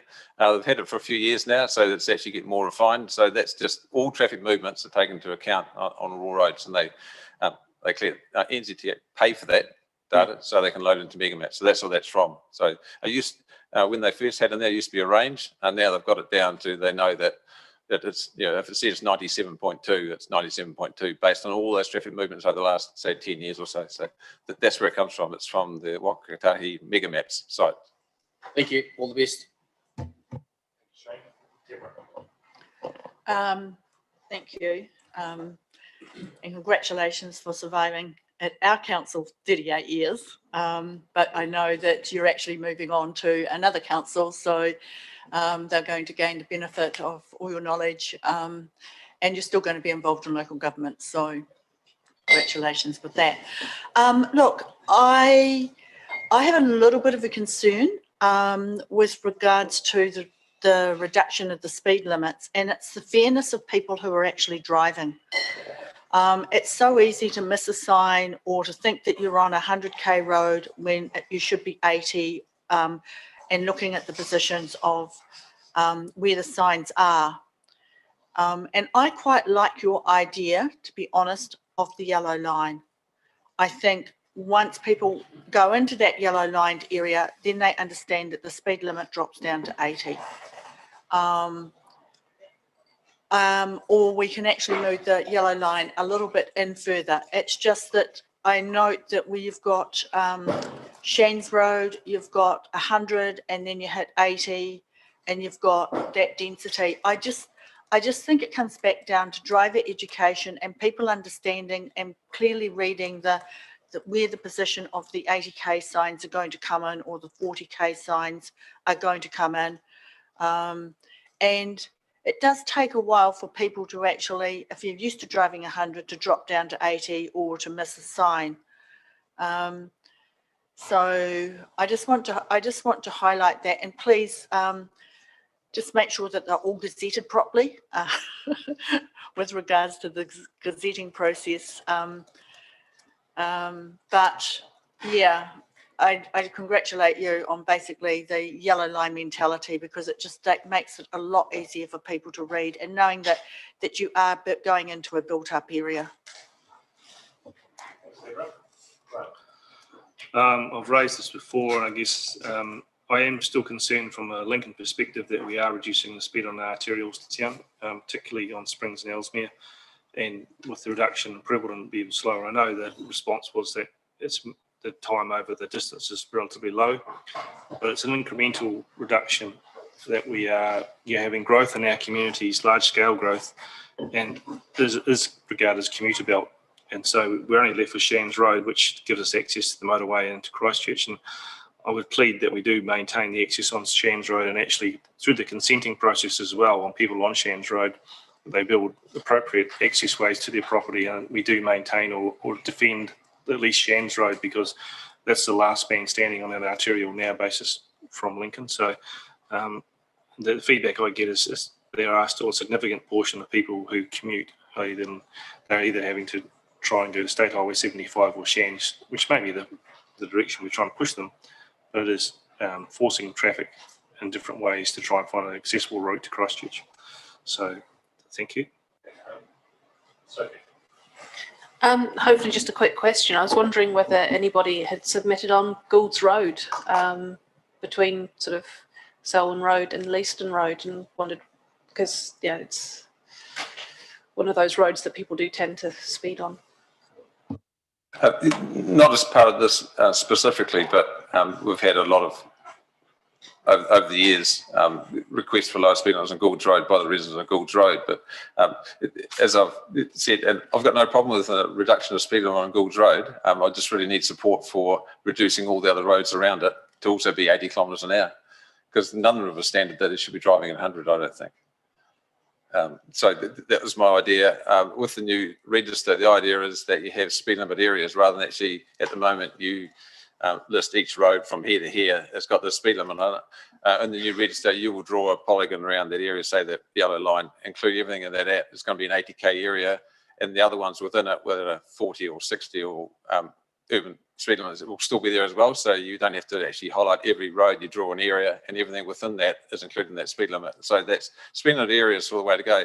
The speed management plan, there's a lot of work to do on that, and I wouldn't underestimate how much work needs to be done, because that's going to set what you're going to be doing in the next 3 years. And the extending urban speed limits from townships with growth like Rolleston, that's pretty straightforward. You know where the signs are, and you can do that as of right. You don't actually need to go through this process under the new rule. But if it aligns with what your speed management plan is. But it's the other ones on how far you want to go with rural roads being at lower speeds, and totally accept that like the Shands Road and Springs Road are commuter routes, but also people live on them as well. And so people need to get on off safely, and it needs to be efficient and effective, but it needs to be safe as much as anything else. And I think people going a bit slower makes them safer, which, if there's less crashes, means they're more efficient as well. So you can go around in a cycle there. So yeah, the extra time between getting from Sprixton to Christchurch, if it's 80 or 100, isn't going to make very much difference at all to your travel. Hopefully you just cruise along and you don't overtake anyone, and you enjoy the journey. And speed limits is only one tool in the road to zero. So there's lots of things that need to be done. Speed limits is just one part of that, and it's better roads and better drivers. And we've all got a part to play in that, not just local authorities, but also Wakatahi and all the drivers out there and educators, things like that. So there's a lot of work to do in that space. Road to zero is a great thing. It's going to take a long time to get there. Jeff. Yeah, thanks for that, and well done, Mark. I think you've done an exceptional job. Well, I've been on the council, I've certainly noted it, and you've shown courage as well, because it's not always easy sitting up there and trying to convince people who perhaps haven't been bitten by the road toll, and just how badly you can be affected by a motor vehicle crash. And when you were 13 years old, and I started off as a cop, the road toll was over 700, I think from memory about 776. Yep. And I think in that year around about 21 people died on the Easter road toll. I just Googled that to check it. And that's why they had a big push to put on extra cops. So that was the enforcement side of things started to ramp up, because it was out of control. There's only a fraction of the cars that were on the road then as to what there is now. So then there was the engineering side of it, not only engineering as in roading, and you missed it, engineering as in making vehicles safer.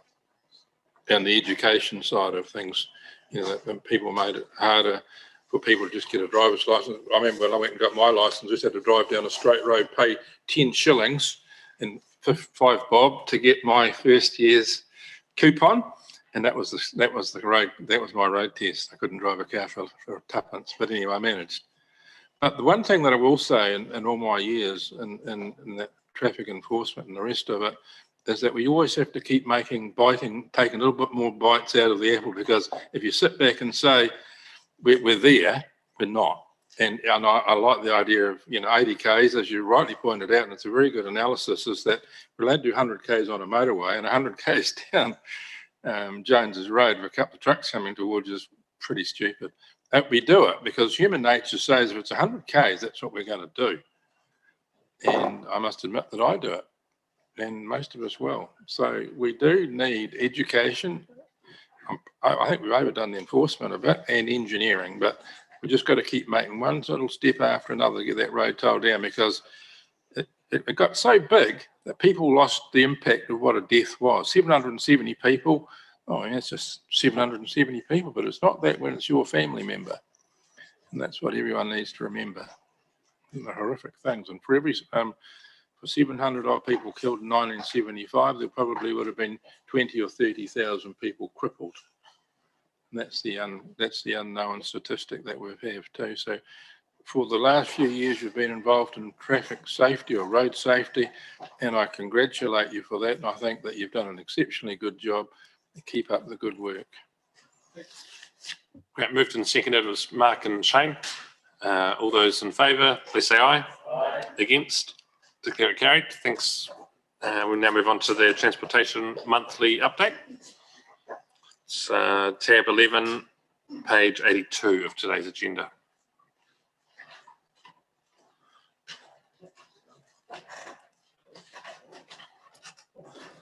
Thanks, Andrew. Yes, good afternoon. Thank you for that. So I'll be fairly brief today. I think you had enough of me probably last Wednesday morning to last a while. But just on that, we'll get to that in a minute, but just working through the report. Interesting hot topic at the moment is all the plan changes. And from that meeting that we had with you last Wednesday, we've had another 2 plan changes submitted, both on Duns Crossing Road, which is another something like 1,600, 1,700 lots. So you can appreciate how fast the scene is moving.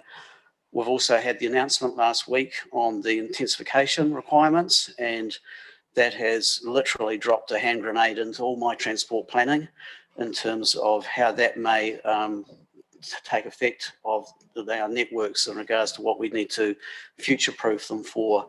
I thought I was having a difficult time before, and it's now been made increasingly difficult. But anyway, I'm sure the government will be following through with more funding for roading improvements, walking and cycling, and public transport. So I look forward to that. Just in regards to, again, getting back to Rolleston State Highway 1, the NZ Up project. So we had a really good debrief on that meeting we had with you last Wednesday with the Wakahahi and the consultant team on Friday morning. And so that went well, and certainly they've been told away to go away and do quite a bit more homework on making things, see how we can make things work in terms of some of those concepts that we were discussing. There is a lot of work in behind that, and I think maybe it was discussed or anticipated that we could be getting out to the public again with sort of the finalised options in December, but I think that may be a bit unrealistic considering the amount of work that we have to do. But certainly Wakahahi will be coming out with some information to sort of say, hey, look, we're working on this. We just need a bit more time. Trying to do consultation for something of this importance in nature so close to Christmas is probably going to be asking for trouble. West Melton traffic signals, another New Zealand Up project. So we've seen sort of pretty much getting the design or the concept designs getting finalised for that. And I thank Councillor Reid for volunteering to be on the project advisory group for that little project. So thank you for that. And so that'll involve the community, staff, consultants, or what have you, just so that we can work those through.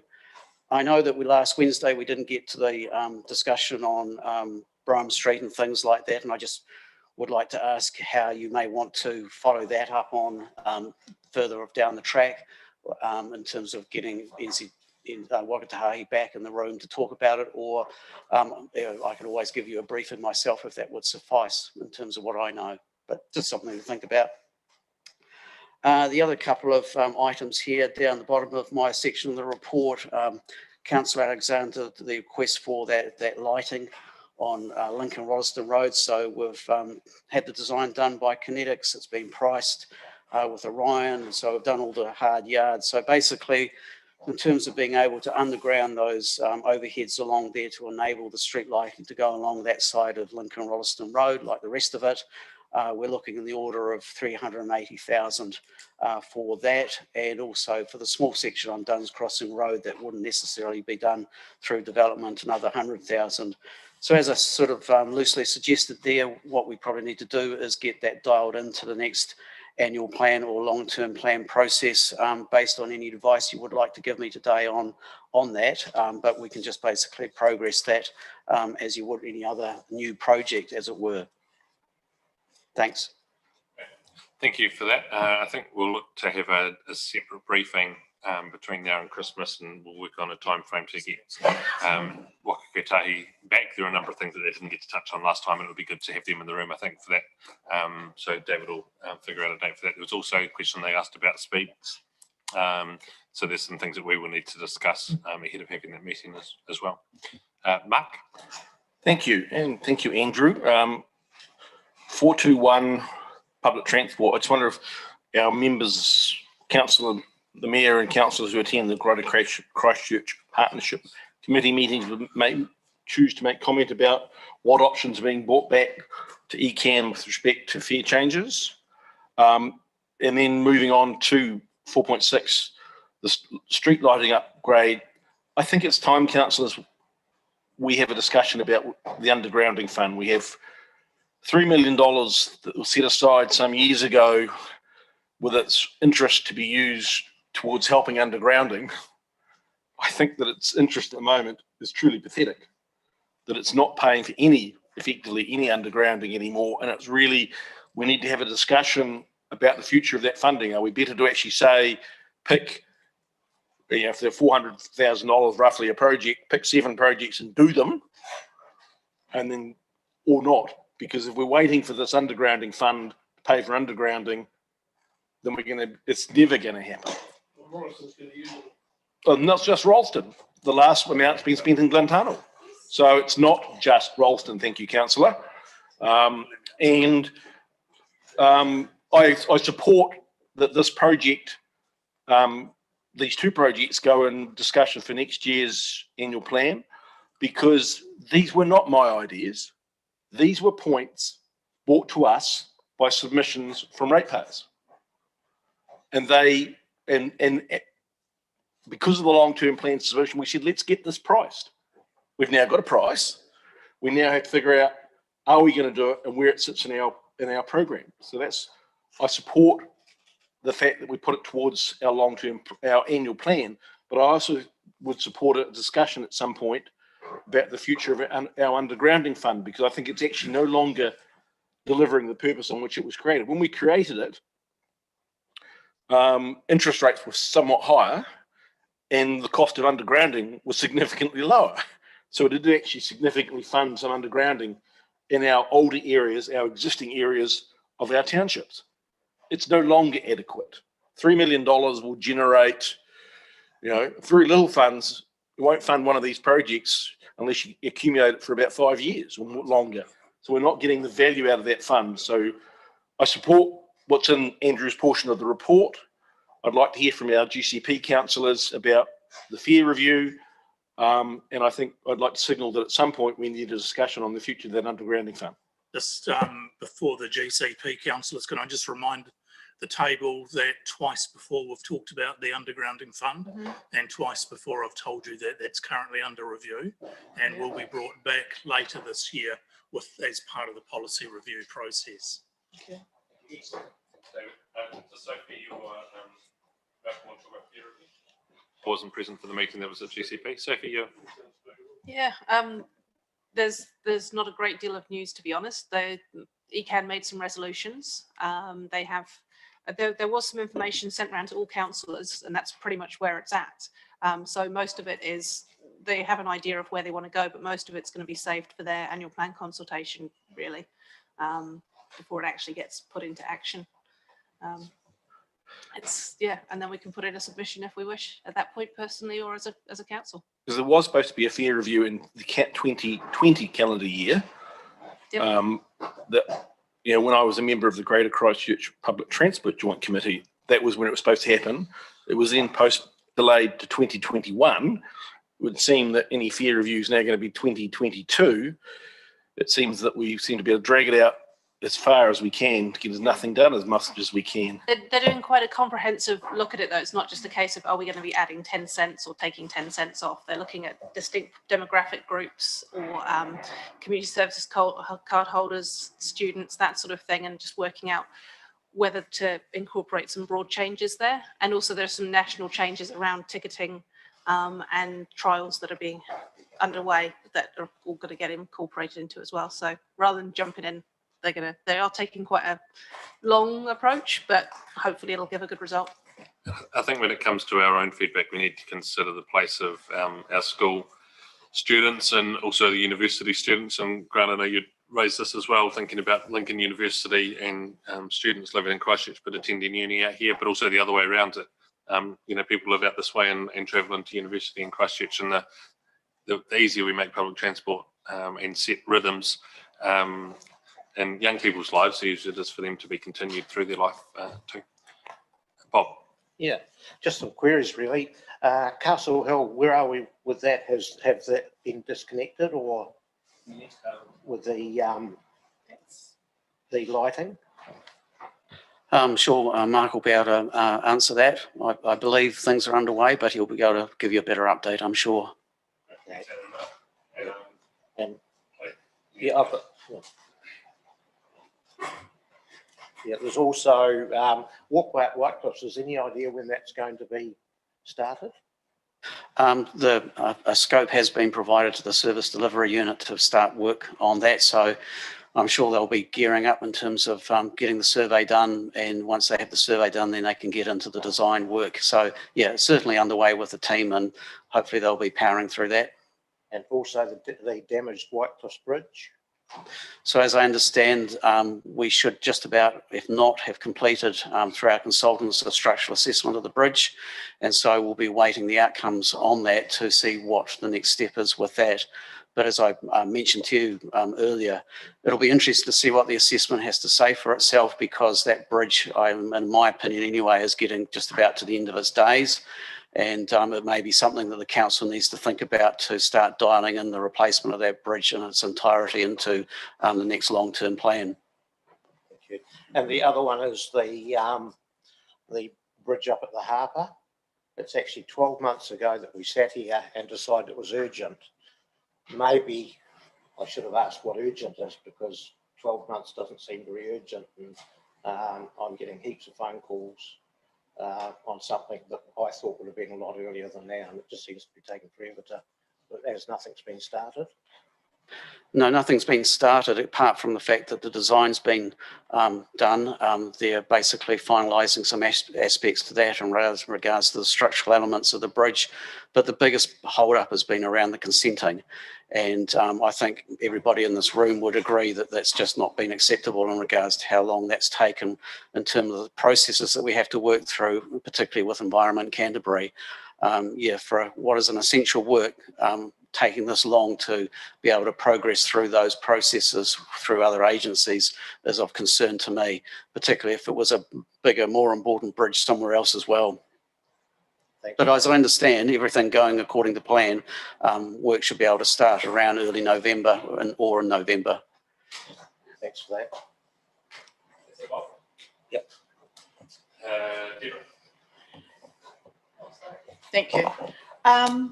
I have some questions, and I guess it's around two. One is around our ability to take DCs for some of these projects, like street lighting,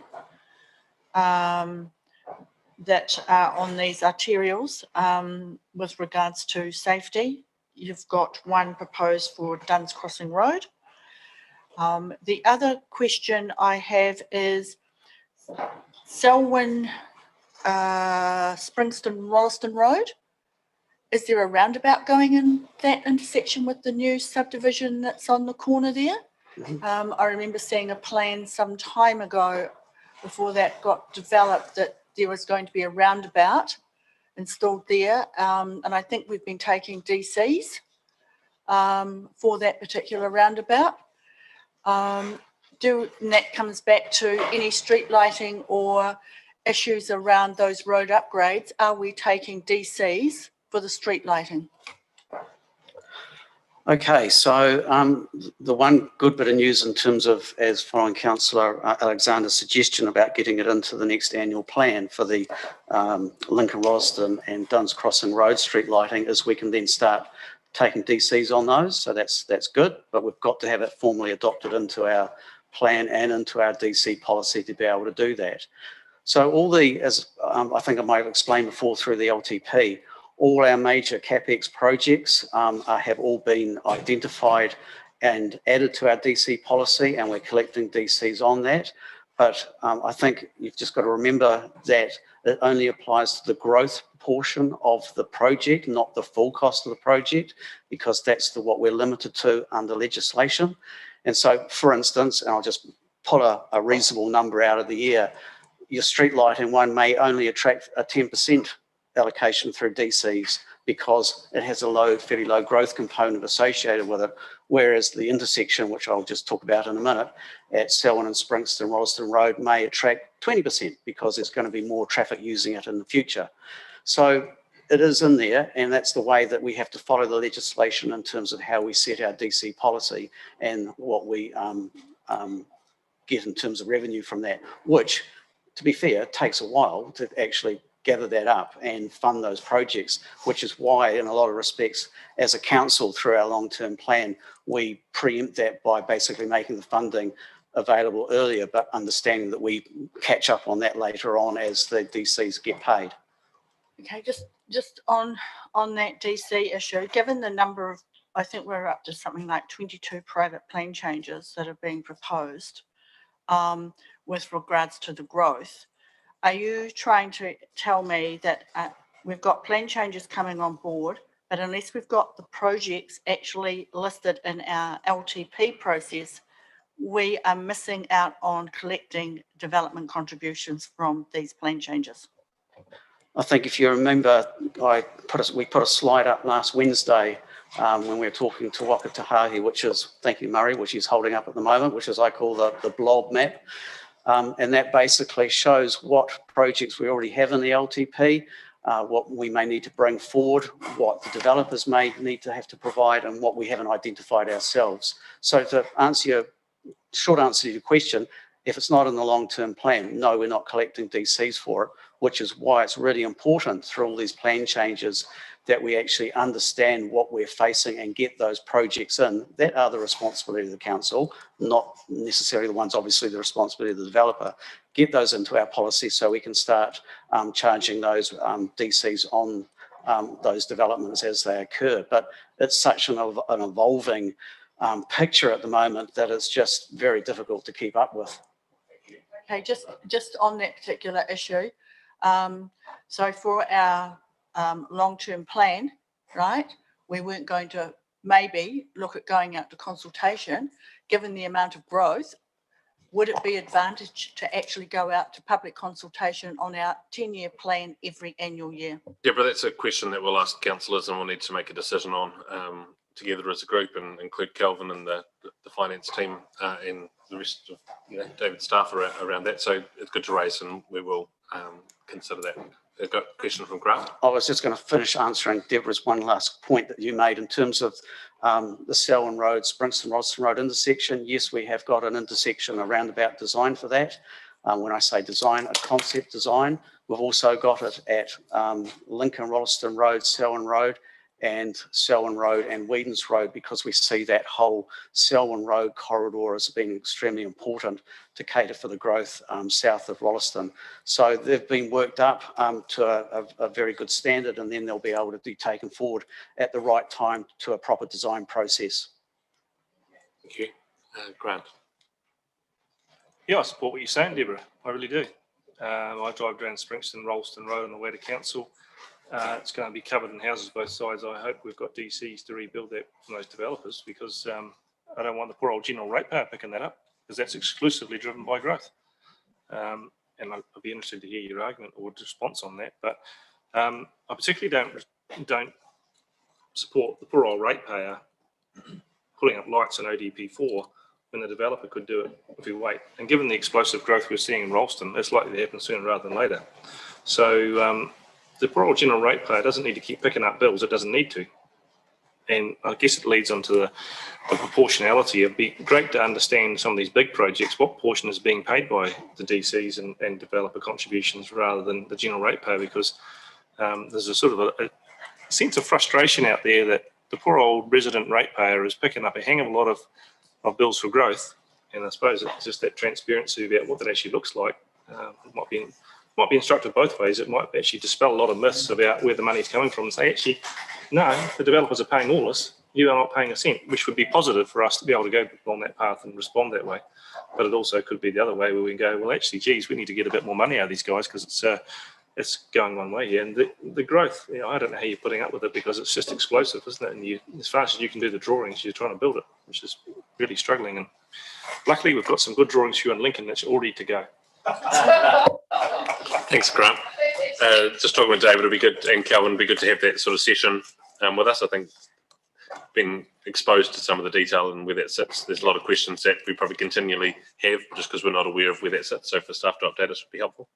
One point to make on DCs is that in the DC policy, which is in the long-term plan, the schedule of projects will show the proportion being funded through DC and what's being funded through general rates. So that's all there in the policy. Mr. Mayor, can I just add to that, because it's important that strategically, is it the case of the Murray-Washington clause where we put everything at the end of the 10-year period and try and collect DC, so it's 2031 or 2041, so that we get the DCs up front? Great. So that is the Murray-Washington clause, isn't it, Murray? You don't need to answer that, Murray. Thank you, Andrew, for that. We're about to move past our 2-hour mark for this meeting. There's one more paper to have, and I suggest we take the paper transportation one.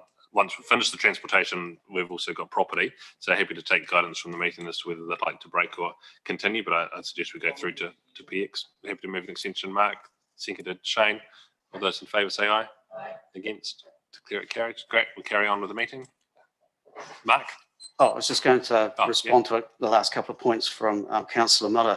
So, yeah, Kelvin explained correctly, obviously, that our DC policy has all the percentages on how that's calculated, which is all comes from our transport models.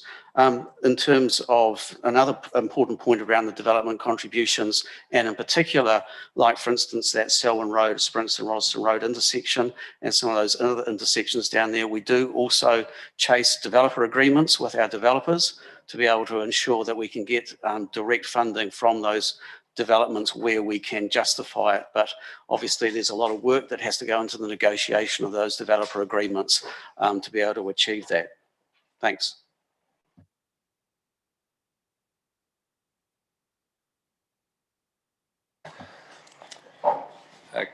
Okay, just a couple of things have been raised. The Whitecliffs footpath, Glen Tunnel or Whitecliffs footpath, that's going to be surveyed and designed. It's in the near future. So that's the next one that I'll be working on to and work around the bit that's already been constructed in there. The Whitecliffs Bridge, there's been a detailed inspection done, so that we'll get a report on that in the near future. And that included taking timber samples of the bridge as well. So structurally, if it's okay, or whether we need to put permanent restrictions on it until we do replacement or strengthen it, that sort of thing. So that'll come up.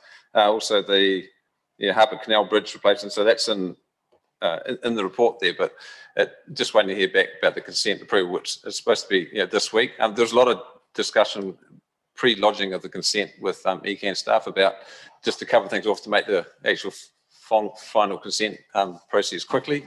Hasn't worked out like that. Different staff involved, so different questions being asked. So the contractor who lodged that consent have done it for us previously and had no issues. It's just taken a long time in this one. But Trustpower and Glenthorne Station have been involved in that, so they've been kept up to date, and they're able to use the river for access, and more than likely they're using the bridge as well, even with the weight restriction. Probably shouldn't say that. What else? Just to go through, so road maintenance renewal. So the majority of the repairs from the road have been done. Wakakatahi haven't approved the funding for this financial year yet, but that's imminent.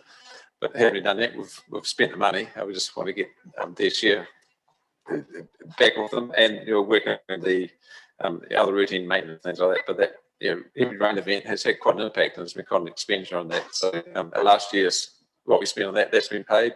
Just waiting for this year's to be approved. So it should be coming up at any time. Unsealed road assessment. So I've included the latest data on that. If you want more information on that, then please let me know. I can circulate it around rather than trying to read it just in the report. But overall, there's less roads in a good condition. More important, the average ones in average condition stayed about the same. And I just made the comment there that having approximately 60% in average condition is probably about right. I think we'd like it to have a lot higher than that. I'm not sure we'll be able to actually afford. We've got the funding to actually have them better than what they are, but I think if you had them too many in too good a condition, Wakutaki say, oh, you spend too much money, and we've got too many in really bad condition, say, well, we're not spending enough. So we've probably got it about right, but it's certainly an area of our roading network that isn't going to get funded to the extent that we want it to, which is something that we've been aware of and talked about for a long time. So we'll have to just spend the money that we've got and have it use it as well as we can. I didn't have too many other notes here, but I was just going to say road safety. So it's been updated by Jessica and Stephanie are going to be presenting to a council briefing next month. So they'll give a lot more detail on the road safety, what they're up to and what they are going to do with the funding over the next 3 years that they've got for that. So I'm sure they'll explain it much better than I can about the road safety and what programs they got.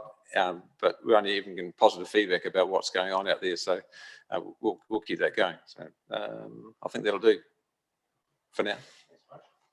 Any further questions? Bob, is it your microphone still on? No? Okay. A couple of things on Wards Road at the moment. There's been some closures for the pipeline that's heading through. There's a number of disruptions on the road because of the pipeline heading up to Darfield. And with the changes that we're seeing in Rolleston and the need for more and more people to come here, and I guess the desire for us as a district to have people spend their money in district rather than out, those key routes into Rolleston become more and more important. So the identification of whether it's Gould's Road or the main road from Leaston travelling into Rolleston, for Wards Road for anyone in the west of the district travelling here are becoming busier and busier. Is there work done around thinking, are there any changes in priority that needs to be made around the uses of those roads? We obviously collect data on the numbers of people that now travel on those routes. There's an increasing need for maintenance on those spaces because of the increase in traffic. I guess I've just noticed with the changes on Aylesbury Road and Wards Road, there's an opportunity to change the priority on Wards Road in the same way that it was changed for Sandy Knowles and also for Highfield that crosses Wards Road about, I don't know, 5 or 6 years ago. Has there been any consideration of that? No. Is that a process that's just handled by staff? As the district changes, you look to review that? Is there a policy that you follow? Is there a review, term? Well, it's a hierarchy.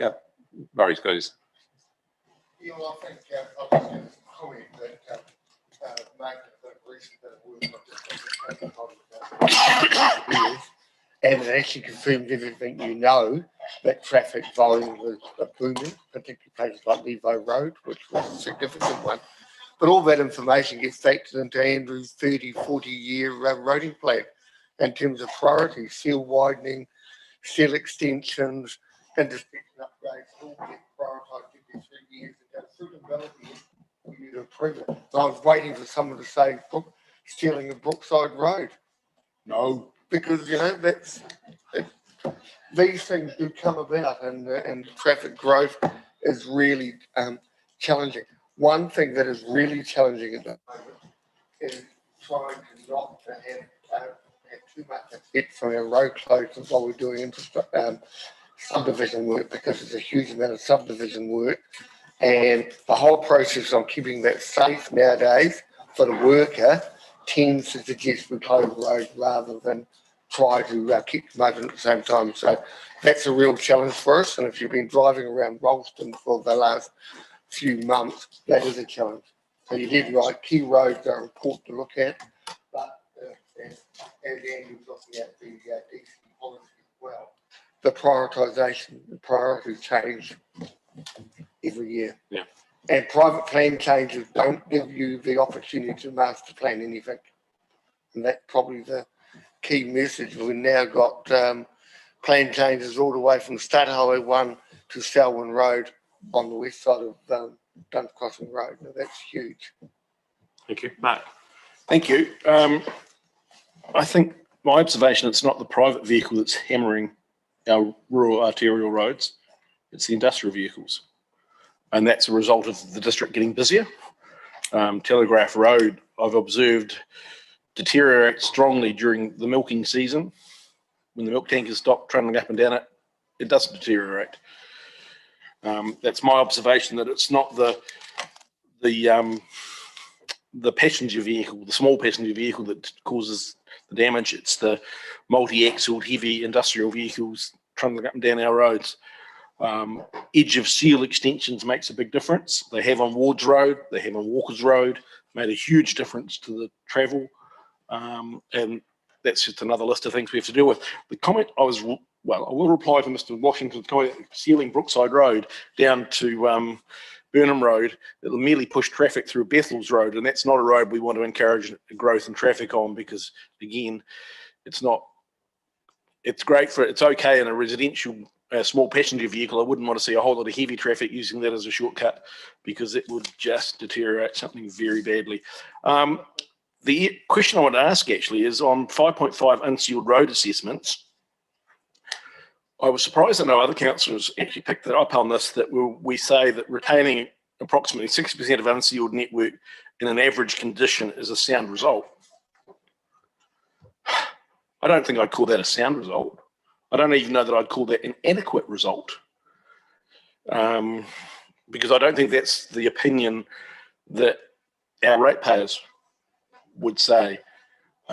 So I was surprised that other councillors hadn't made comment on that. I think it is what it is. If that's the best we can do, that's unfortunate, because I don't think it's the best we should be aiming at. So I would just, as I say, question calling it a sound result. It's, I don't know what word I'd use. Disappointing comes to mind. It is the way it is what it is.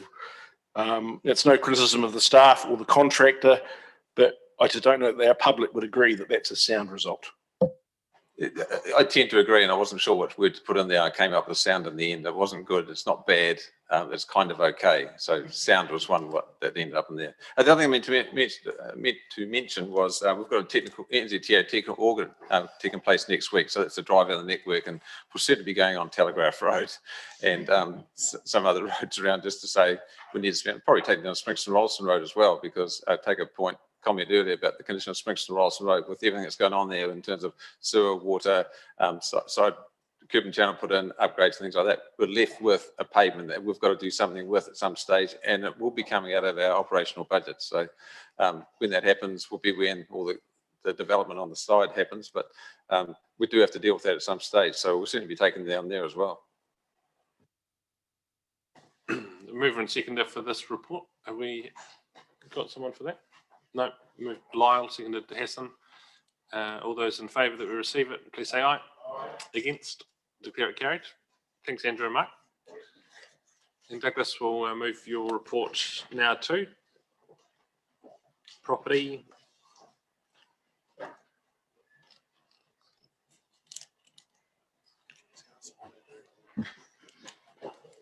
No decisions here, Douglas. This is about receiving your written report. So as a mover and seconder to receive Douglas's report, moved Lemon, seconded Mugford. Douglas, is there anything that you haven't written down that you want to highlight to us in here? No. I just almost thinking about how useful that legislation work we did on DCs, 3 years ago, to put more of the emphasis or adjust DC values to keep land values down. Just shows you how difficult the space is. Anyway, that's not relevant to my report. I've got nothing to add. Great, thank you. Does anyone have any question on any of the stuff in this public report in front of us now? Yes. Mark. Page 94, Te Ara RTS Round, Century Garden and Town Square landscaping. I guess the surprise for me in the report was in the next steps report that the works to start on the town square would be starting in Q2 2022. That took me by surprise because I thought they might have been starting Q1. Once Te Aratia is finished, I would have thought we'd get onto the town square work. So I'm just a little bit surprised, and I wonder if there's any further commentary around why that's Q2 moving into Q3, moving into winter. I'd have thought we'd want to get it finished on sort of the Q1, Q2 when it's sort of summer, autumn rather than autumn, winter. Yeah, look, it'll probably be a later Q1, but one of the things we've got to be working with now is the developers as they do their buildings. So we just need to make sure that the timing of our works doesn't, we don't do stuff that then gets in the way of how their construction process works. And the other issue that we need to still report to you, which is November, is this harbour structure and whether we install that project as well. So that's the reason just there for that reference to that second quarter period. Yeah, just on the Horata Community Centre, the reason it's taken a wee while is that the heritage group over there have employed a business to actually go through and look at that, but they're actually taking it a lot further and look at actually what Horata need, whether it's the play centre, the hall, the heritage front, all those things will all be brought into it, and then it'll come back to council, and it's could be before Christmas, but could be soon after. Just clarity around the arbour structure described. That's the large scale cover in the middle of the town square.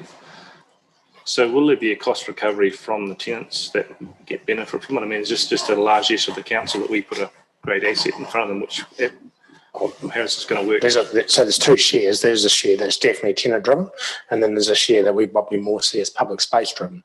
But council will decide whether they want to contribute to that.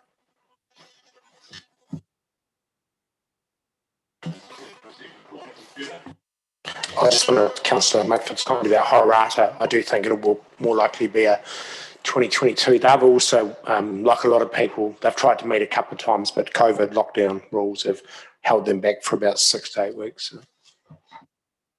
All those in favour that received the report, please say aye. Anyone against? Declare it carried. Thanks, Douglas. Resolution to exclude the public. Moved Nicole, seconded Sophie. All those in favour, please say aye. Against? Declare it carried. Thank you. We'll adjourn the meeting for afternoon tea and again at 3:30.